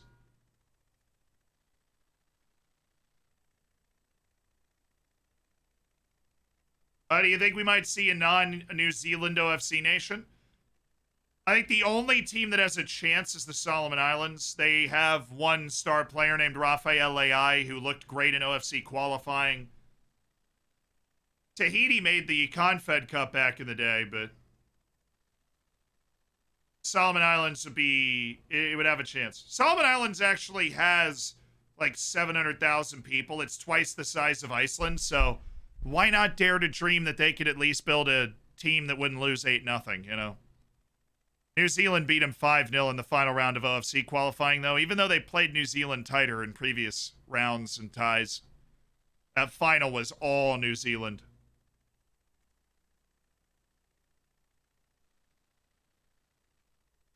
Yeah, and the U.S. did play in Minnesota. CONCACAF's pretty loose with temperature requirements.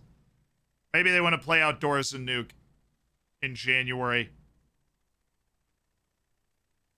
Oi, that didn't have the right bend on it at all, but it was deflected. Maybe something. I think the coolest nation that could qualify for the next World Cup based off the expanded qualification, I think Mali will be a debutant out of Africa. I think Oman's got a shot. I think Vietnam and Thailand both have a shot coming out of Asia. And I think that Curacao could be the most interesting CONCACAF team. They are only 140,000 people, but they lost on penalties to Panama in qualifying in the second to last round, which is like a playoff to get into the final round. And then Panama finished in World Cup qualifying range in that final round. If you look at the expanded inclusion. So, yeah, I think they've got a shot. And they would be the smallest nation to ever make the World Cup and steal that record from Iceland.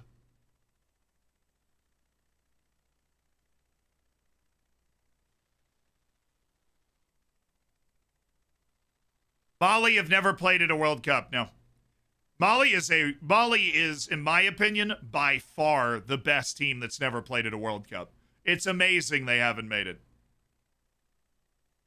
They lost to Tunisia just because they couldn't score. But Tunisia won it was a home and away. Tunisia won the overall tie 1-0 because Mali scored one of the most horrific own goals you will ever see. And then the guy that scored the own goal got a red like 7 minutes later, straight red. So he missed the second tie, was suspended for half of the first tie after giving away a shocking own goal. Single-handedly responsible for keeping Mali out of the tournament.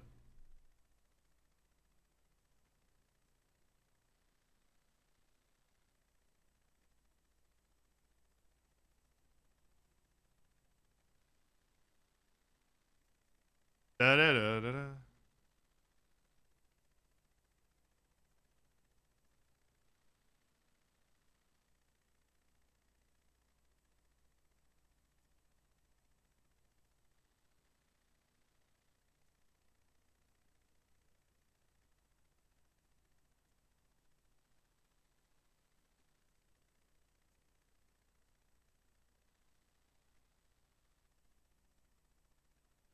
They should do a World Cup for all the teams that don't qualify. Yeah, that's called the Gold Cup. Hey! Whoa, yo.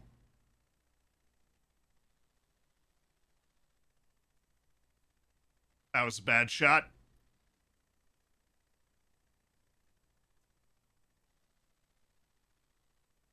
I think England versus France is a match between, in my opinion, two of the four best teams in the world. I have France in the final and England as a real threat.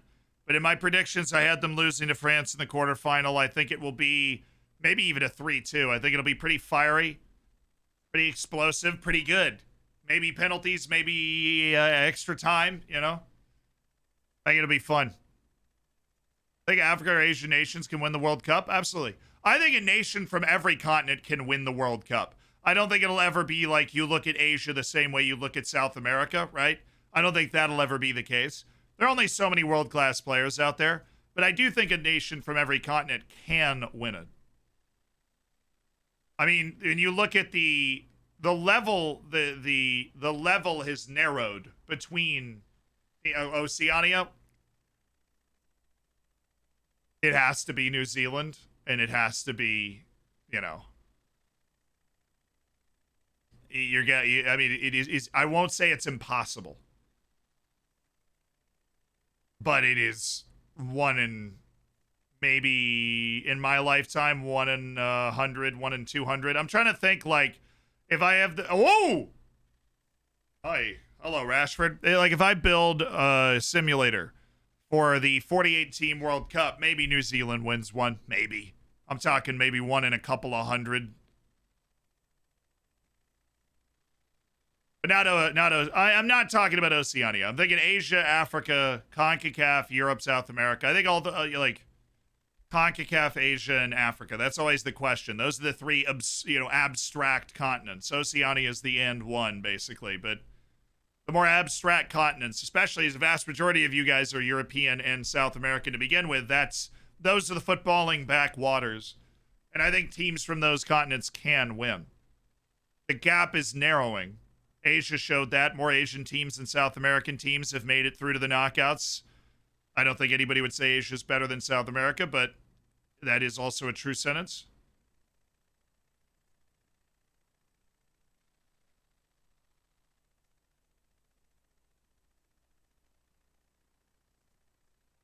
Yeah, New Zealand, is competitive enough that I could see it being possible with a miracle run like Greece 04 in the Euros, basically.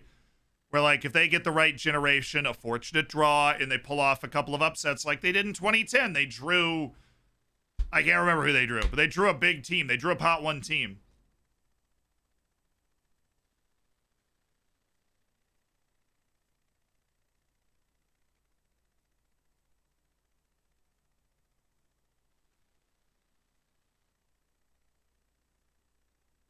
But I think if you look at Japan, I think if you look at CONCACAF, it's the USA or Mexico that's going to win. If one team's going to win the World Cup, it's one of those two teams.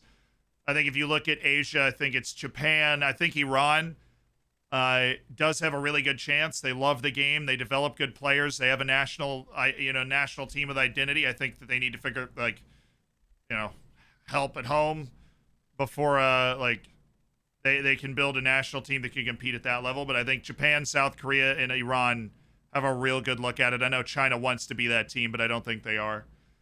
And I think in Africa, it's more open. I think Ghana and Ivory Coast are always going to be consistent. I think the most likely winner is Nigeria. I think Egypt also is a nation that should be able to compete at that level.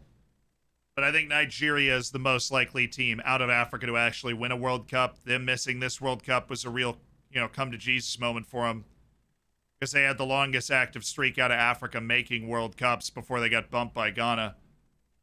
But Africa's getting 4 more teams, so there'll be a lot of opportunity to build more World Cup experience in Africa.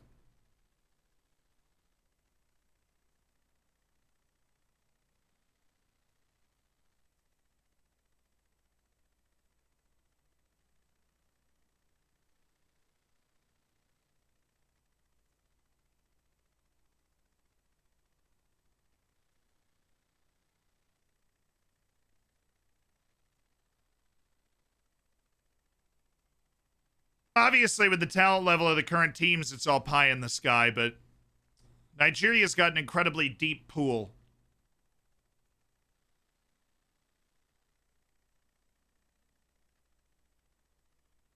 I think France is going to win against England, but I think it will be a fabulous game, and I don't think England will be dramatically outplayed. That is my answer. I think that France has more of a willingness to take a game by the horns than England does, and I think it'll make England pay. I think against Senegal, you can spend half an hour feeling the game out. If against France, you can't. That's an excellent performance that honestly made all of us forget that this was a World Cup knockout stage match. Gareth Southgate with a masterclass behind the waistcoat, and England have won it 3-0. Henderson, Kane, and Saka bagging the goals. Chat, your final thoughts, obviously, but this was a very convincing performance against a Senegal team that gave the Netherlands some serious problems, that beat a good Ecuador team in the group stage, and are the African champions. This is a very convinced performance. First 30 minutes had a lot of parity. A Sag and a GG to the Senegal team and to its fans. I think Senegal's got to be happy with its World Cup performance, getting to the knockouts in just their 3rd ever World Cup, and it's their 2nd trip to the knockouts ever.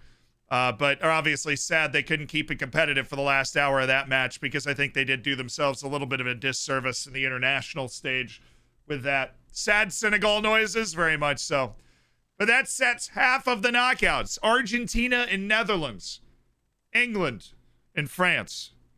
a steamrolling performance from the English that makes the U.S. look really good, honestly, that leads us to 10 a.m. tomorrow, where we will have Japan and Croatia, and then we will have Brazil and South Korea to settle who is going to be playing in the quarterfinals. Will the Japanese fabulous World Cup continue? Will South Korea's upset of Portugal set the stage for a stunning upset of Brazil as well? Son Heung-min trying to cast himself as the hero. Do we get a Croatia-Brazil match between two titans of the sport? In Brazil, the historically best team I think we've seen in a long time based off their Copa America win, their unbeaten qualifying, and the fact that nobody really beats them ever unless their name is Cameroon. Or will we get like a Japan-South Korea wild card quarterfinal that's also a derby? Who knows? I will see you guys tomorrow for more World Cup watch-alongs. Have a great rest of your day. Pretty straightforward day today. France, 3-1. England, 3-0. Two of the best teams in the tournament are set to match up in the quarterfinal. See you tomorrow.